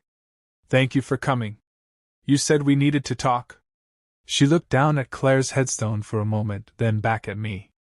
"Dad, I want you to know that I never wanted it to come to this. None of this was supposed to be adversarial." "Then why did it become adversarial?" "Because you wouldn't accept Mom's decision. Because you immediately assumed the worst about me instead of trying to understand what she was thinking." I stared at my daughter, amazed by her ability to rewrite history even when we were standing over the grave of the woman whose dying wishes she'd manipulated. "What was she thinking, Jessica? Enlighten me." "She was thinking about the future. About what would happen to everything she'd built if it ended up in the hands of someone who didn't understand its value." "Someone like me, you mean?" "Someone like you," she confirmed, without a trace of shame. "And you helped her reach that conclusion." "I provided information. I helped her see options she might not have considered otherwise. That's what good children do, they help their parents make informed decisions." The casual way she said it, as if years of systematic manipulation were just helpful guidance, made my blood boil. "Jessica, I've seen the emails." Her composed expression flickered for just a moment. "What emails?" "The ones where you spent 2 years sending your mother articles about elderly men losing family fortunes. The ones where you gradually convinced her that I was too stupid and too scared to handle real money. I was educating her about the risks. And I've seen the final email. September 15th. The competency documentation has been prepared and filed with Dr. Henley's office, so that angle is covered if Dad tries to make trouble later. Now her mask slipped completely. For the first time since this whole nightmare began, Jessica looked genuinely shaken. "You went through Mom's private correspondence." "I went through my dead wife's papers, yes. And I found evidence that you orchestrated this entire thing while she was dying." Jessica was quiet for a long moment, staring at her mother's grave. When she finally spoke, her voice was different, less controlled, more raw. "Do you want to know what Mom really said about you in those final weeks?" "I've read her journal. Not everything. She told me things she never wrote down." Jessica looked up at me with something that might have been genuine pain. "She said she loved you, but she was tired of taking care of you. Tired of being your emotional support system, your confidence coach, your link to a world you never felt you belonged in." Each word hit me like a physical blow, but I forced myself to remain standing. She said she'd spent 47 years trying to convince you that you were good enough, smart enough, worthy enough. And she was exhausted. So she decided to prove I wasn't worthy by leaving me nothing. She decided to protect what she'd built by leaving it with someone who wouldn't be paralyzed by insecurity and self-doubt. I looked at Jessica, really looked at her, and realized that she wasn't lying about what Claire had said. Maybe not about all of it, but about enough of it to make her believe she was justified in what she'd done. Even if that's true, I said quietly, it doesn't excuse what you did. You manipulated a dying woman. I helped her see clearly. You helped her see what you wanted her to see. Jessica's voice rose. I helped her stop making decisions based on guilt and sentiment. Do you know what she told me the night before she signed that will? What? She said she wished she'd been braver earlier in their marriage. Wished she'd been more honest with you about your limitations instead of spending decades trying to protect your feelings. The words cut deep because they had the ring of truth. How many times over the years had Claire gently steered me away from investments I thought were too risky? How many social situations had she navigated for both of us because I felt out of place? How many business decisions had she made while carefully preserving the illusion that we were making them together? Maybe she was right about some things, I admitted. But that doesn't justify what you did to me. What I did was protect our family's legacy. What you did was steal my inheritance and tried to have me declared incompetent. Dad, look at yourself. You're 73 years old, you're living alone in a house that's too big for you, you're spending money you can't afford on lawyers who are filling your head with fantasies about overturning Mom's will. How is any of that rational behavior? It's rational because I'm right. Because you did manipulate her, and I can prove it. Jessica stepped closer, her voice dropping to almost a whisper. Even if you could prove it, which you can't, what do you think you're going to accomplish? Do you think Mom's going to come back from the dead and tell everyone you were the perfect husband? Do you think winning a court case is going to change the fact that she had doubts about your abilities?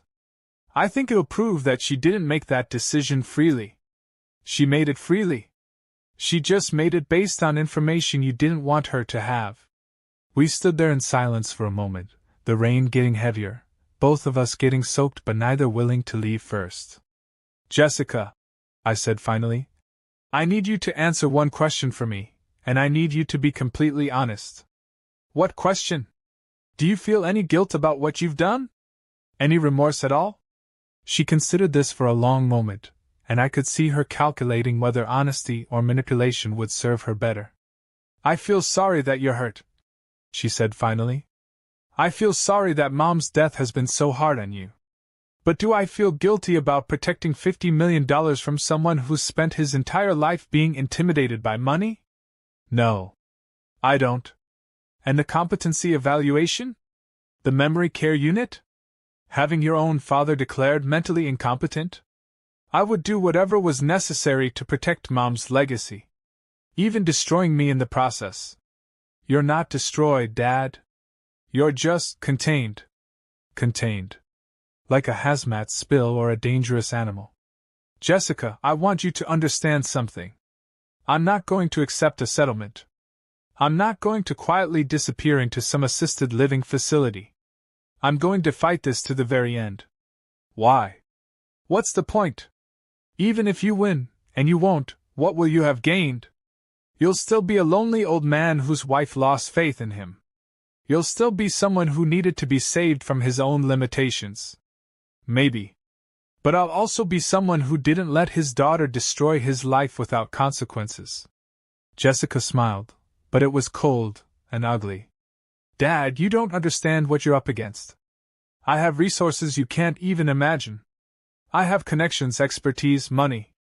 I can keep this case tied up in court for years. I can make it so expensive and so complicated that you'll wish you'd taken the monthly allowance and disappeared. Is that a threat? It's a reality check. Let me give you a reality check, Jessica. I may not have your education or your connections, but I have something you don't have. What's that? Nothing left to lose. For the first time in our entire conversation, Jessica looked genuinely concerned. Dad, I'm 73 years old. My wife is dead. My only child has betrayed me in the most complete way possible. What exactly do you think you can threaten me with? Financial ruin? Social embarrassment? The loss of family relationships? I stepped closer to her, close enough that she had to look directly into my eyes. You've already taken everything that mattered to me. Which means I can fight you with everything I have left and not worry about the consequences. You're being foolish. Maybe. But you know what's interesting, Jessica? For the first time since your mother died, I feel like myself again. Not the insecure trailer park kid, not the husband who needed constant reassurance, not the father trying to live up to his daughter's expectations. Just Gerald Whitmore, fighting for what's right. I turned and started walking away.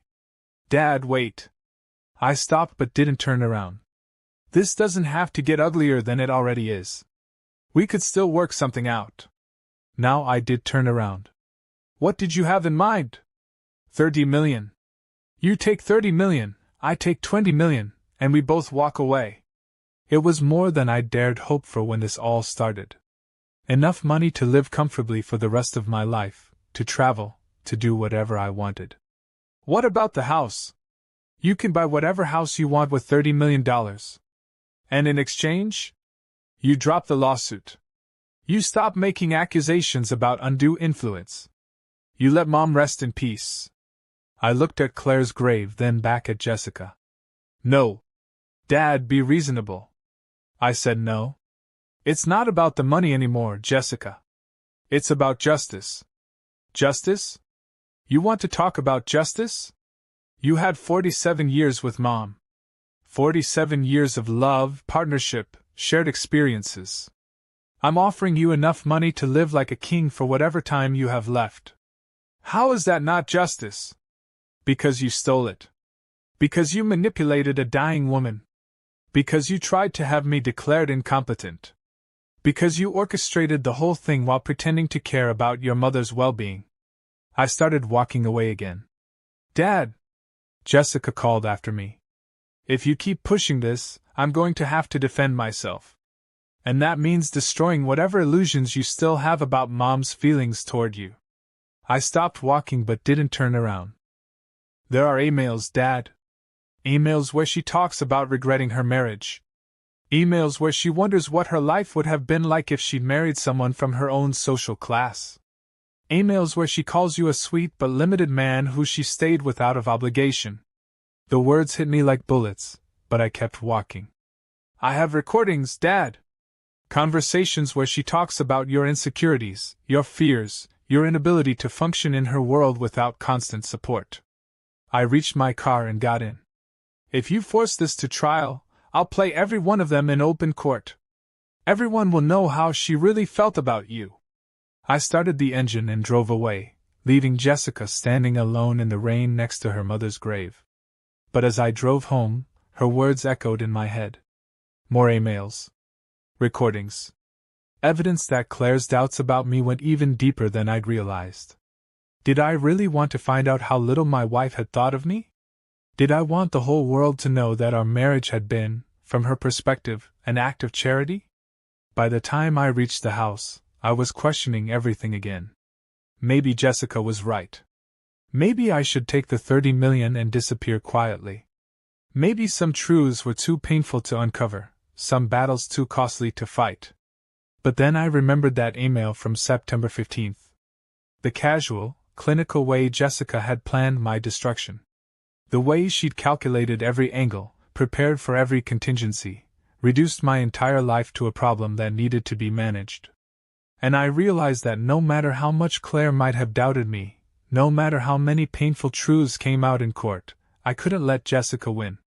Because if I did, I'd spend whatever time I had left knowing that I'd been defeated by someone who thought I was too weak and too stupid to fight back. And that was a truth I couldn't live with. 3 days after my confrontation with Jessica at the cemetery, Murphy called with news that changed everything. Mr. Whitmore, we've had a development. Jessica's attorney has filed a motion to have you undergo a court-ordered psychological evaluation. I'd been expecting this ever since she'd threatened me at Claire's grave. Can they force me to do it? They can try. They're claiming that your refusal to accept reasonable settlement offers and your increasingly erratic behavior demonstrate a need for the court to assess your mental competency before proceeding with the case.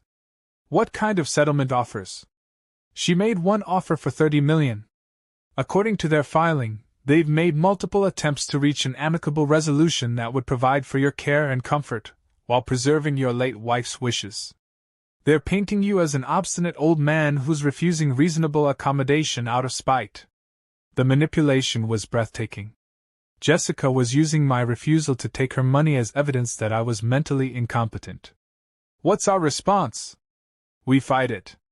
And we use that September 15th email to show that this competency challenge was planned from the beginning, not a response to your current behavior. When's the hearing? Next Friday. Mr. Whitmore, I need to prepare you for what this is going to be like. Jessica's team is going to do everything they can to make you look unstable, unreasonable, possibly dangerous. They'll bring up your age, your isolation, your financial situation, anything they can use to suggest you're not thinking clearly. Let them try. But Murphy's voice was concerned. There's something else. The judge assigned to this case is Beverly Richardson. She's known for being very protective of elderly individuals, which could work for us or against us. What do you mean? If she believes you're being taken advantage of, she'll rule in your favor. But if she believes you're a danger to yourself, she might order the evaluation just to be safe. That evening, I sat in Claire's study and tried to prepare myself mentally for what was coming. Jessica wasn't just trying to steal my inheritance anymore. She was trying to have me declared legally incompetent, which would mean losing control of every aspect of my life. But as I thought about the upcoming hearing, I realized something Jessica might not have considered. She'd spent so much time building her case against me that she'd left herself vulnerable in other ways. I picked up the phone and called Ray Kowalski. Ray, I need to ask you about something specific. During all those conversations you had with Jessica about estate planning, did she ever mention anything about her own financial situation? What do you mean? Did she ever talk about debts, expenses, anything that might explain why she was so focused on the family money? Ray was quiet for a moment. Actually, yeah. She mentioned something about her law firm having some financial difficulties. Said they'd lost a couple of big clients and were having cash flow problems. When was this? Maybe 6 months ago? She asked if I knew anyone who might need legal services, said they were actively looking for new business to make up for some losses. Interesting. What if Jessica's manipulation of Claire wasn't just about greed? What if it was about desperation? Ray, do you know anyone else who might have information about Jessica's firm? You could try calling Marcus Webb. He's a partner at Patterson and Associates. They compete with Jessica's firm for a lot of the same business. He might know something. I called Marcus Webb the next morning. Mr. Whitmore, I'm sorry for your loss. Claire was a remarkable woman. Thank you, Marcus. I'm calling because I need some information about my daughter's law firm, and I'm hoping you might be able to help. What kind of information? I explained that I was involved in a legal dispute with Jessica and needed to understand her motivations better. Well, Marcus said carefully, I can't share confidential information, but I can tell you that Whitmore and Klein has been struggling for the past year or so. They lost the Morrison Industries account, which was worth about $2 million annually, and there were rumors about some internal financial problems. What kind of problems? Partner disputes, cash flow issues, that sort of thing. Jessica's been working a lot of hours trying to keep things afloat. So Jessica hadn't just been planning to steal my inheritance out of greed, she'd been planning it out of financial necessity. Her law firm was failing, and she needed the family money to save it. This changed everything. I called Murphy immediately. We need to investigate Jessica's financial situation, I told him. I think she might have been motivated by more than just greed. What kind of investigation? Her law firm is in financial trouble. What if she was planning to use the inheritance to save her business? Murphy was intrigued. That would be another angle of attack. If we can show that she had personal financial motives for manipulating the will, it strengthens our undue influence claim. How do we prove it? We subpoena her financial records. Bank statements, business accounts, partnership agreements. If she was facing financial ruin, we'll find evidence of it. Can we do that before the competency hearing? Probably not in time to affect the hearing, but it'll be useful for the main case. The competency hearing was scheduled for 2 p.m. on Friday in Judge Richardson's courtroom. I arrived early, wearing my best suit and hoping I looked more like a competent adult than a confused old man. Jessica was already there with her legal team, Miranda Stevens and 2 other lawyers I didn't recognize. She looked confident, prepared, ready to destroy what was left of my credibility. Judge Richardson was a stern-looking woman in her 60s who immediately reminded me of my high school principal, someone who had no patience for nonsense from anyone. "This is a motion for court-ordered psychological evaluation," she began. "Ms. Stevens, present your argument." Miranda Stevens stood up with a thick folder of documents.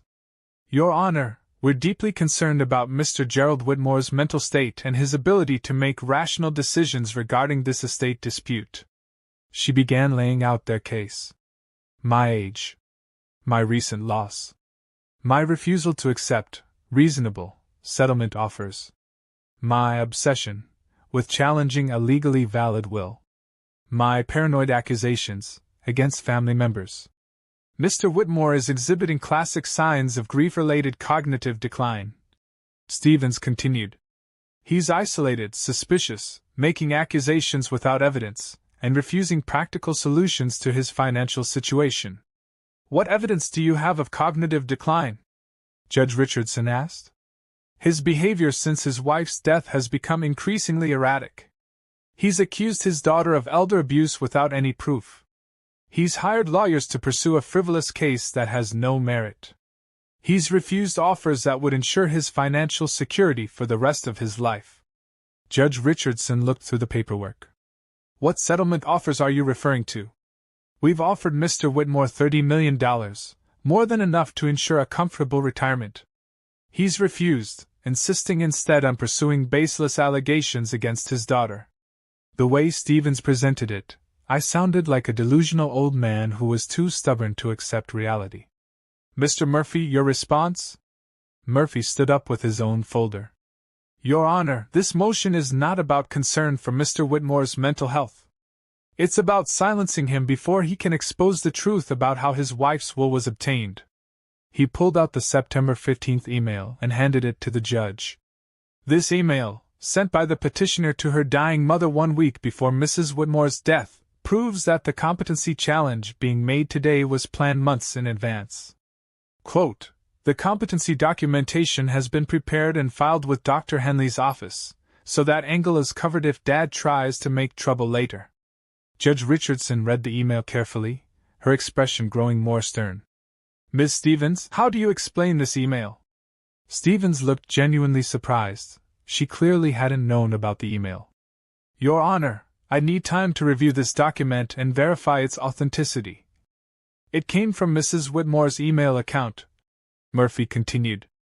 "We have server logs proving it was sent by Ms. Jessica Whitmore on the date indicated. This shows that the competency challenge was part of a premeditated plan to prevent Mr. Whitmore from challenging the will, not a response to his current behavior." Judge Richardson studied the email for several more minutes, then looked at Jessica directly. "Ms. Whitmore, did you send this email to your mother?" Jessica stood up slowly. Even from across the courtroom, I could see that she was shaken. "Your Honor, that email was part of a private conversation between my mother and me about how to handle my father's expected reaction to her will. It doesn't prove any wrongdoing. It proves that you were planning to challenge your father's competency before he ever filed his case." Judge Richardson interrupted. "This motion is denied." The gavel came down with a sharp crack that echoed through the courtroom.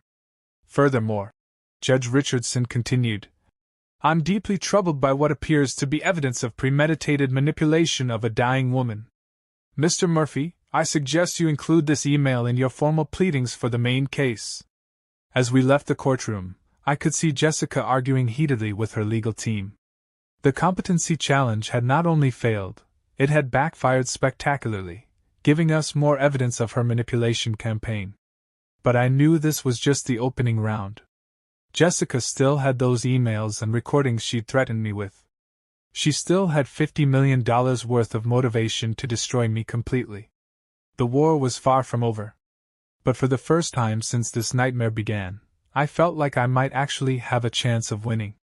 If you've ever been in a situation where everything seemed hopeless until suddenly it wasn't, if you've ever felt that moment when the tables finally start to turn in your favor, then you understand the mix of relief and determination I was feeling as we left that courthouse.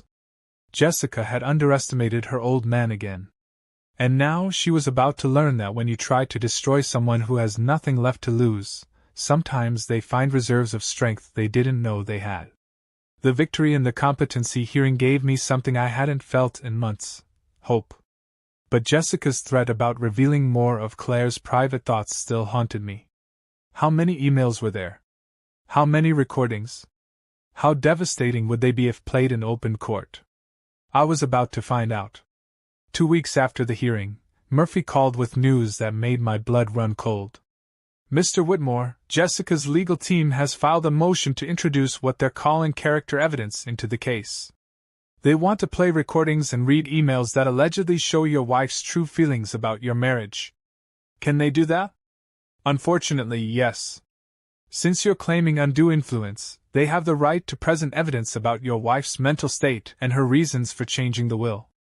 If they can show that she had legitimate concerns about your abilities, it undermines our case. How bad could it be? Murphy's pause told me everything I needed to know. They've provided a preview of the materials they want to introduce. Mr. Whitmore, some of this is going to be very difficult to hear. Tell me. There are recordings of conversations between your wife and daughter where your wife expresses frustration with what she calls your emotional neediness and your inability to function independently in social and business situations. There are emails where she talks about feeling like she's been taking care of a child for 47 years instead of being married to an equal partner. Each word felt like a knife between my ribs, but I forced myself to keep listening. There's one email in particular where she talks about how exhausting it's been to constantly reassure you that you belong in her social circle, how she's had to manage your insecurities about money and class your entire marriage. What else? She talks about staying with you out of loyalty rather than love, about feeling trapped by your dependence on her, about wondering what her life would have been like if she'd married someone who didn't need constant validation. I sat down hard in Claire's desk chair, feeling like the air had been knocked out of my lungs. Even though Jessica had warned me this evidence existed, hearing it laid out so clinically was devastating. There's more, Murphy continued gently. Recordings where she talks about your reluctance to spend money, your fear of taking business risks, your social anxiety around her wealthy friends. She apparently told Jessica that living with you was like being married to a frightened child who never grew up. I closed my eyes and tried to process what I was hearing. For 47 years, I'd believed that Claire loved me, trusted me, saw me as her partner and equal. Now I was learning that she'd seen me as a burden, a dependent, someone she'd stayed with out of pity rather than genuine affection. Mr. Whitmore? Are you still there? I'm here. The question is, do we continue with the case? If this evidence is presented in court, it's going to be publicly humiliating. Everyone will know how your wife really felt about you. What are our chances of winning if they present all this? Murphy was quiet for a long moment. Significantly reduced. If the jury believes that your wife had legitimate reasons for not trusting you with her fortune, they'll be much less likely to see Jessica's influence as improper. And if we settle now? Jessica's team has made a new offer. 20 million, take it or leave it. 20 million. Still more money than I could spend in several lifetimes, but 20 million less than her previous offer. Jessica knew she had me cornered, and she was tightening the screws. How long do I have to decide? The hearing on the character evidence is scheduled for next Friday. If we're going to settle, we should do it before then. After I hung up, I sat alone in Claire's study and tried to figure out what to do. Part of me wanted to take the settlement and disappear.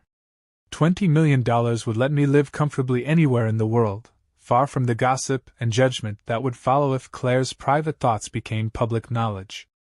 But another part of me, The part that had been growing stronger since this whole ordeal began, refused to give Jessica the satisfaction of winning through emotional blackmail. So what if Claire had doubts about me? So what if she'd stayed married to me out of obligation rather than passion? That didn't change the fact that Jessica had manipulated her when she was dying and vulnerable. But more importantly, I was starting to realize something about myself. For 73 years, I'd been defined by other people's opinions of me. My alcoholic father who said I'd never amount to anything. My wealthy in-laws who never quite accepted me. Claire, who apparently saw me as a charity case. Jessica, who treated me like an incompetent old man.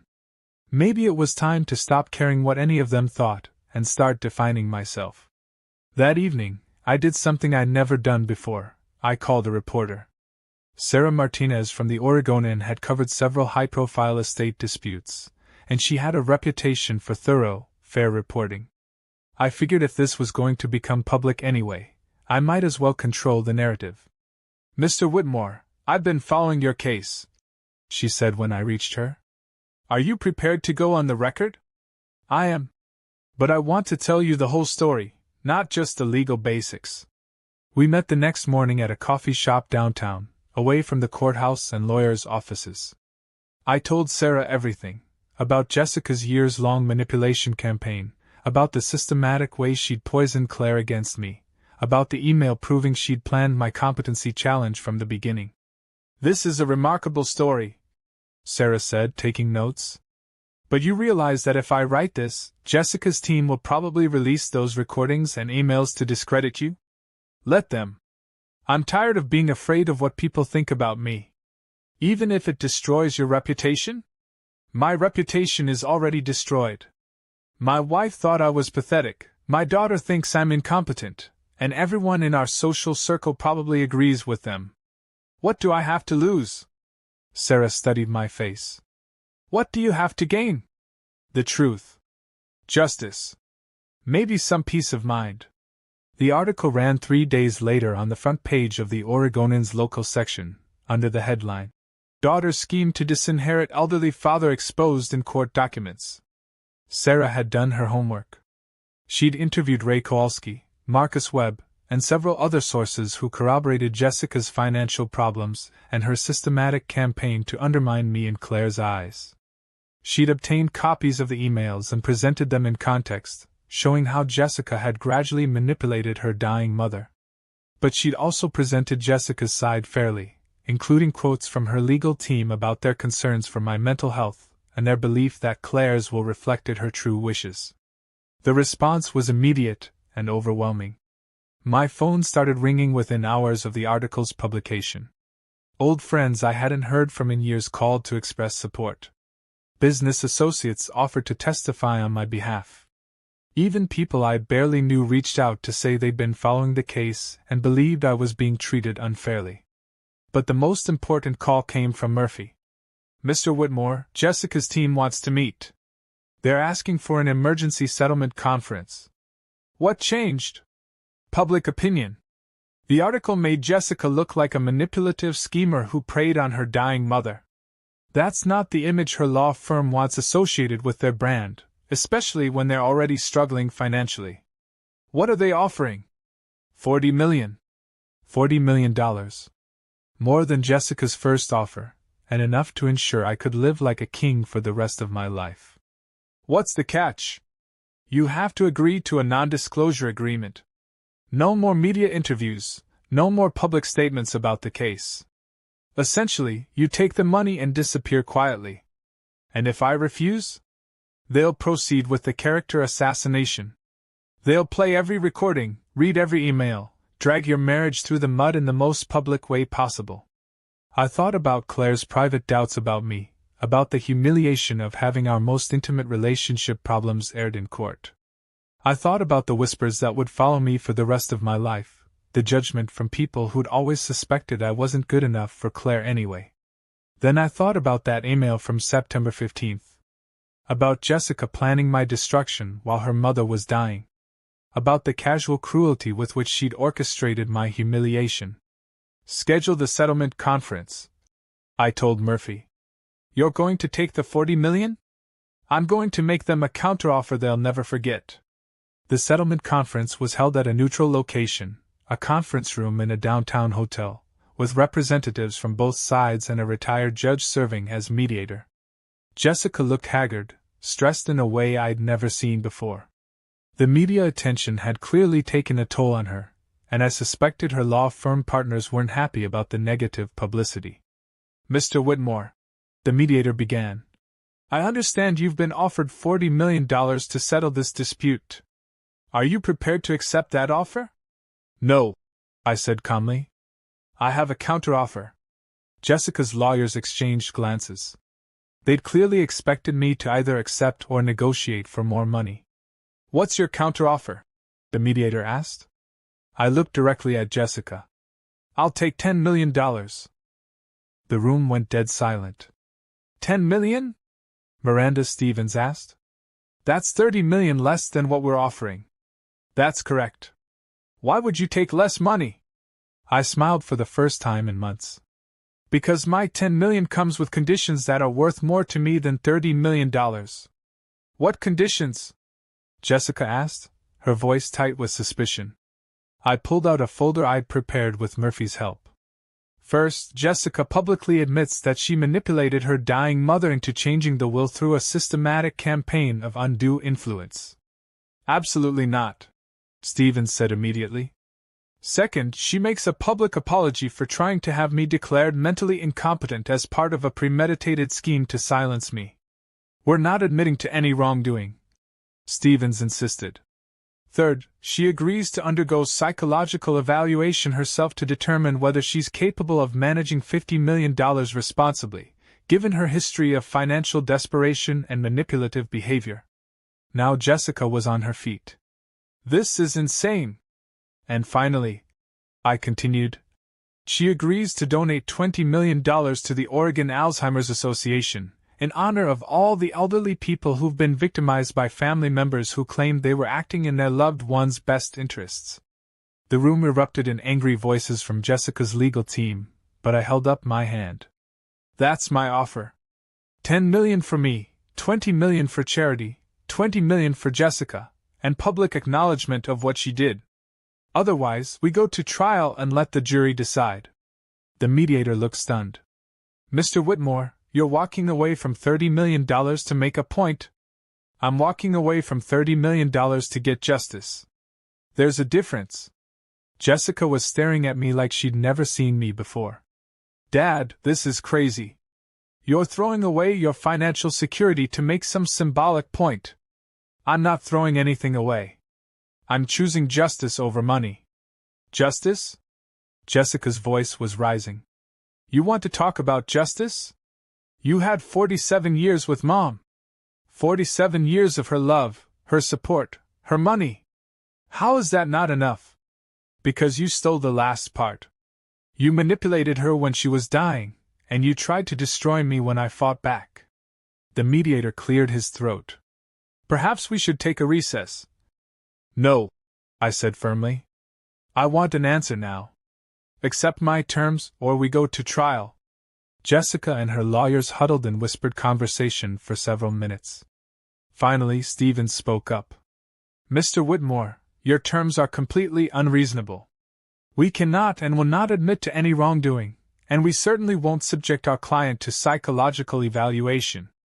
Then I guess we'll see you in court. I stood up and walked toward the door. Dad, wait! Jessica called after me. I stopped but didn't turn around. $30 million. Take the $30 million and let this end. No. $45 million. No. Dad, please. Just take the money and move on with your life. Now I did turn around, and I looked at my daughter with something between pity and contempt. Jessica, you still don't understand, do you? This was never about the money. Then what was it about?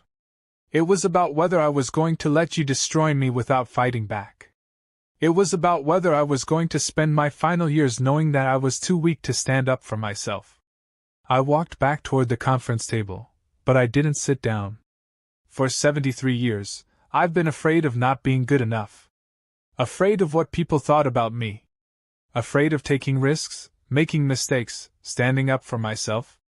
Your mother was probably right about a lot of my limitations. Jessica's expression softened slightly. Dad, but you know what I've learned in the past few months? I'd rather be a flawed man who fights for what's right than a perfect victim who takes whatever scraps he's offered. I looked around the room at all the lawyers, the mediator, the legal machinery that had been assembled to determine my fate. I'm 73 years old. I could die tomorrow, or I could live another 20 years. But however much time I have left, I'm going to spend it knowing that when someone tried to destroy me, I fought back. That when someone tried to silence me, I found my voice. Even if it costs you everything? Jessica asked quietly. I've already lost everything that mattered to me. My wife is dead. My daughter turned out to be someone I don't even recognize. What's left to lose? The room was completely silent. My final offer stands, I continued. 10 million for me, 20 million for charity. Jessica admits what she did and gets help for whatever psychological issues led her to manipulate her dying mother. Otherwise, we go to trial and let the world hear those recordings of Claire talking about what a disappointment I was as a husband. I headed for the door again. You're bluffing, Stevens called after me. You won't really go through with having those recordings played in public. I stopped and smiled. You know what the difference is between someone who has something to lose and someone who doesn't? The person with nothing to lose isn't bluffing. I walked out of that conference room and didn't look back. 3 hours later, Murphy called. They accepted your terms. I almost dropped the phone. What? They accepted your terms. All of them. Jessica will make a public statement admitting to undue influence. She'll apologize for the competency challenge. She'll undergo psychological evaluation. And she'll donate 20 million to the Alzheimer's Association. Why? Because you were right, they were bluffing. Their legal team ran the numbers and realized they couldn't risk going to trial. Too much chance of losing everything, too much negative publicity, too much damage to Jessica's law firm. I sat down in Claire's chair, feeling stunned. So I won? You won, Mr. Whitmore. Not just the money, but everything you asked for. After I hung up, I sat alone in that study for a long time, trying to process what had happened. I'd started this fight to get my inheritance back, but somewhere along the way, it had become something much more important. It had become about reclaiming my dignity. About refusing to be defined by other people's limitations. About proving that even a scared, insecure old man could find courage when his back was against the wall. The next morning, I woke up to find Jessica's public statement on the front page of the Oregonian. I publicly acknowledge that I used undue influence to manipulate my mother, Claire Whitmore, into changing her will during her final illness. I systematically undermined my father's reputation and planned to have him declared mentally incompetent as part of a scheme to control the family fortune. I am deeply sorry for my actions and the pain they caused. I am voluntarily undergoing psychological evaluation and donating $20 million to charity as part of my effort to make amends. Reading those words, seeing Jessica finally admit what she'd done, felt better than any amount of money could have. But the best part came later that day, when I received a call from the Oregon Alzheimer's Association. Mr. Whitmore, we wanted to thank you for this incredible donation. $20 million will allow us to help thousands of families dealing with elder abuse and financial exploitation. It's not my donation, I said. It's my daughter's way of making amends. Still, we understand this all started because you refused to let your family's situation be swept under the rug. By fighting back, you've helped protect other elderly people who might find themselves in similar situations. After I hung up, I realized something that made me smile for the first time in months. I'd won more than just $10 million. I'd won the right to define my own life on my own terms. I was still the same Gerald Whitmore who'd grown up in a trailer park. I still had insecurities about money and class. I was still a 73-year-old widower who missed his wife terribly. But I was also someone who'd faced down a manipulative daughter, an army of lawyers, and his own deepest fears about not being good enough. I was someone who'd chosen justice over comfort, principle over money. And for the first time in my life, That felt like enough. If you've ever been in a situation where you had to choose between what was easy and what was right, if you've ever had to decide whether you were going to be defined by your limitations or by your courage to overcome them, then you understand what I learned in that conference room. Sometimes the most important battles aren't about winning or losing. They're about discovering who you really are when everything else is stripped away. 6 months after the settlement, I was sitting in my new house, a modest 3-bedroom place overlooking the Columbia River, when Jessica called me for the first time since the legal proceedings ended. "Hello, Dad?" Her voice sounded different. Smaller somehow. More fragile than the confident lawyer who'd tried to destroy me. "Jessica, I was wondering if we could meet for coffee. There are some things I'd like to say to you." I'd been expecting this call, though I hadn't been sure when it would come. Jessica had undergone 6 months of court-ordered psychological evaluation and therapy. According to the reports Murphy had shared with me, she'd been diagnosed with narcissistic personality disorder with sociopathic tendencies, a combination that explained her ability to manipulate others while genuinely believing she was helping them. "What kinds of things?" "Things I should have said months ago. Things I should have realized about myself before I..." She paused. "Before I destroyed our family." We met at a small cafe near the river, the same place Claire and I used to go for Sunday brunch. Jessica looked different, older, more tired, but also more human somehow. The polished, calculating lawyer persona was gone, replaced by someone who looked genuinely vulnerable. "Thank you for coming," she said as we sat down. "What did you want to talk about?" Jessica stared into her coffee cup for a long moment before looking up at me. "I've been in therapy for 6 months now, and I've learned some things about myself that are difficult to accept." "Such as?" "Such as the fact that I've been manipulating people my entire life without even realizing it. The therapist says I learned to do it as a survival mechanism when I was young, but that doesn't excuse what I did to you and Mom." This was not the conversation I'd expected to have with my daughter. "What do you mean, survival mechanism?" Jessica's eyes filled with tears, the first genuine emotion I'd seen from her since this whole ordeal began. "Do you remember when I was 7 and you and Mom had that huge fight about money? About whether we could afford to send me to that private school?" I did remember. It had been one of the worst fights Claire and I ever had, mostly because we'd been under tremendous financial pressure at the time. "You and Mom were screaming at each other, and I was hiding in my room, terrified that you were going to get divorced and I'd end up bouncing between 2 broken homes like some of my friends at school." Jessica wiped her eyes with a napkin. "That night, I figured out that if I could make Mom feel guilty about depriving me of opportunities, and if I could make you feel guilty about not providing for your family properly, I could get what I wanted while also keeping you both focused on me instead of fighting with each other." "You were 7 years old. I was 7 years old, and I was already learning to play you against each other to get what I wanted and to keep our family together. It worked so well that I just kept doing it." I thought back over Jessica's childhood, trying to see it from this new perspective. How many times had she gotten her way by making Claire and me feel like we were failing her? How many family decisions had she influenced by playing to our insecurities as parents? "The therapist says that children who grow up in homes where there's a lot of anxiety about money, social status, or belonging often learn to manipulate as a way of creating stability." Jessica continued. "I got so good at it that I convinced myself I was just being helpful, just making sure everyone got what they needed." "And with your mother's illness?" Jessica's face crumpled. "I told myself I was protecting the family assets. I told myself I was making sure Mom's wishes were respected. I told myself I was taking care of you by ensuring you wouldn't be overwhelmed by financial responsibility. But really, I was terrified that if you controlled the money, you'd make the same kinds of conservative decisions that had always frustrated Mom. I was afraid you'd squander her life's work because you were too scared to take the risks necessary to preserve and grow wealth." She looked up at me with something that might have been hope. "The thing is, Dad, I think I was wrong about you." "What do you mean?" "The way you handled the legal case.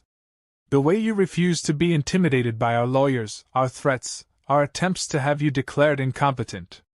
The way you chose principle over money in that final settlement. That wasn't the behavior of someone who's weak or easily manipulated. I didn't know what to say to that.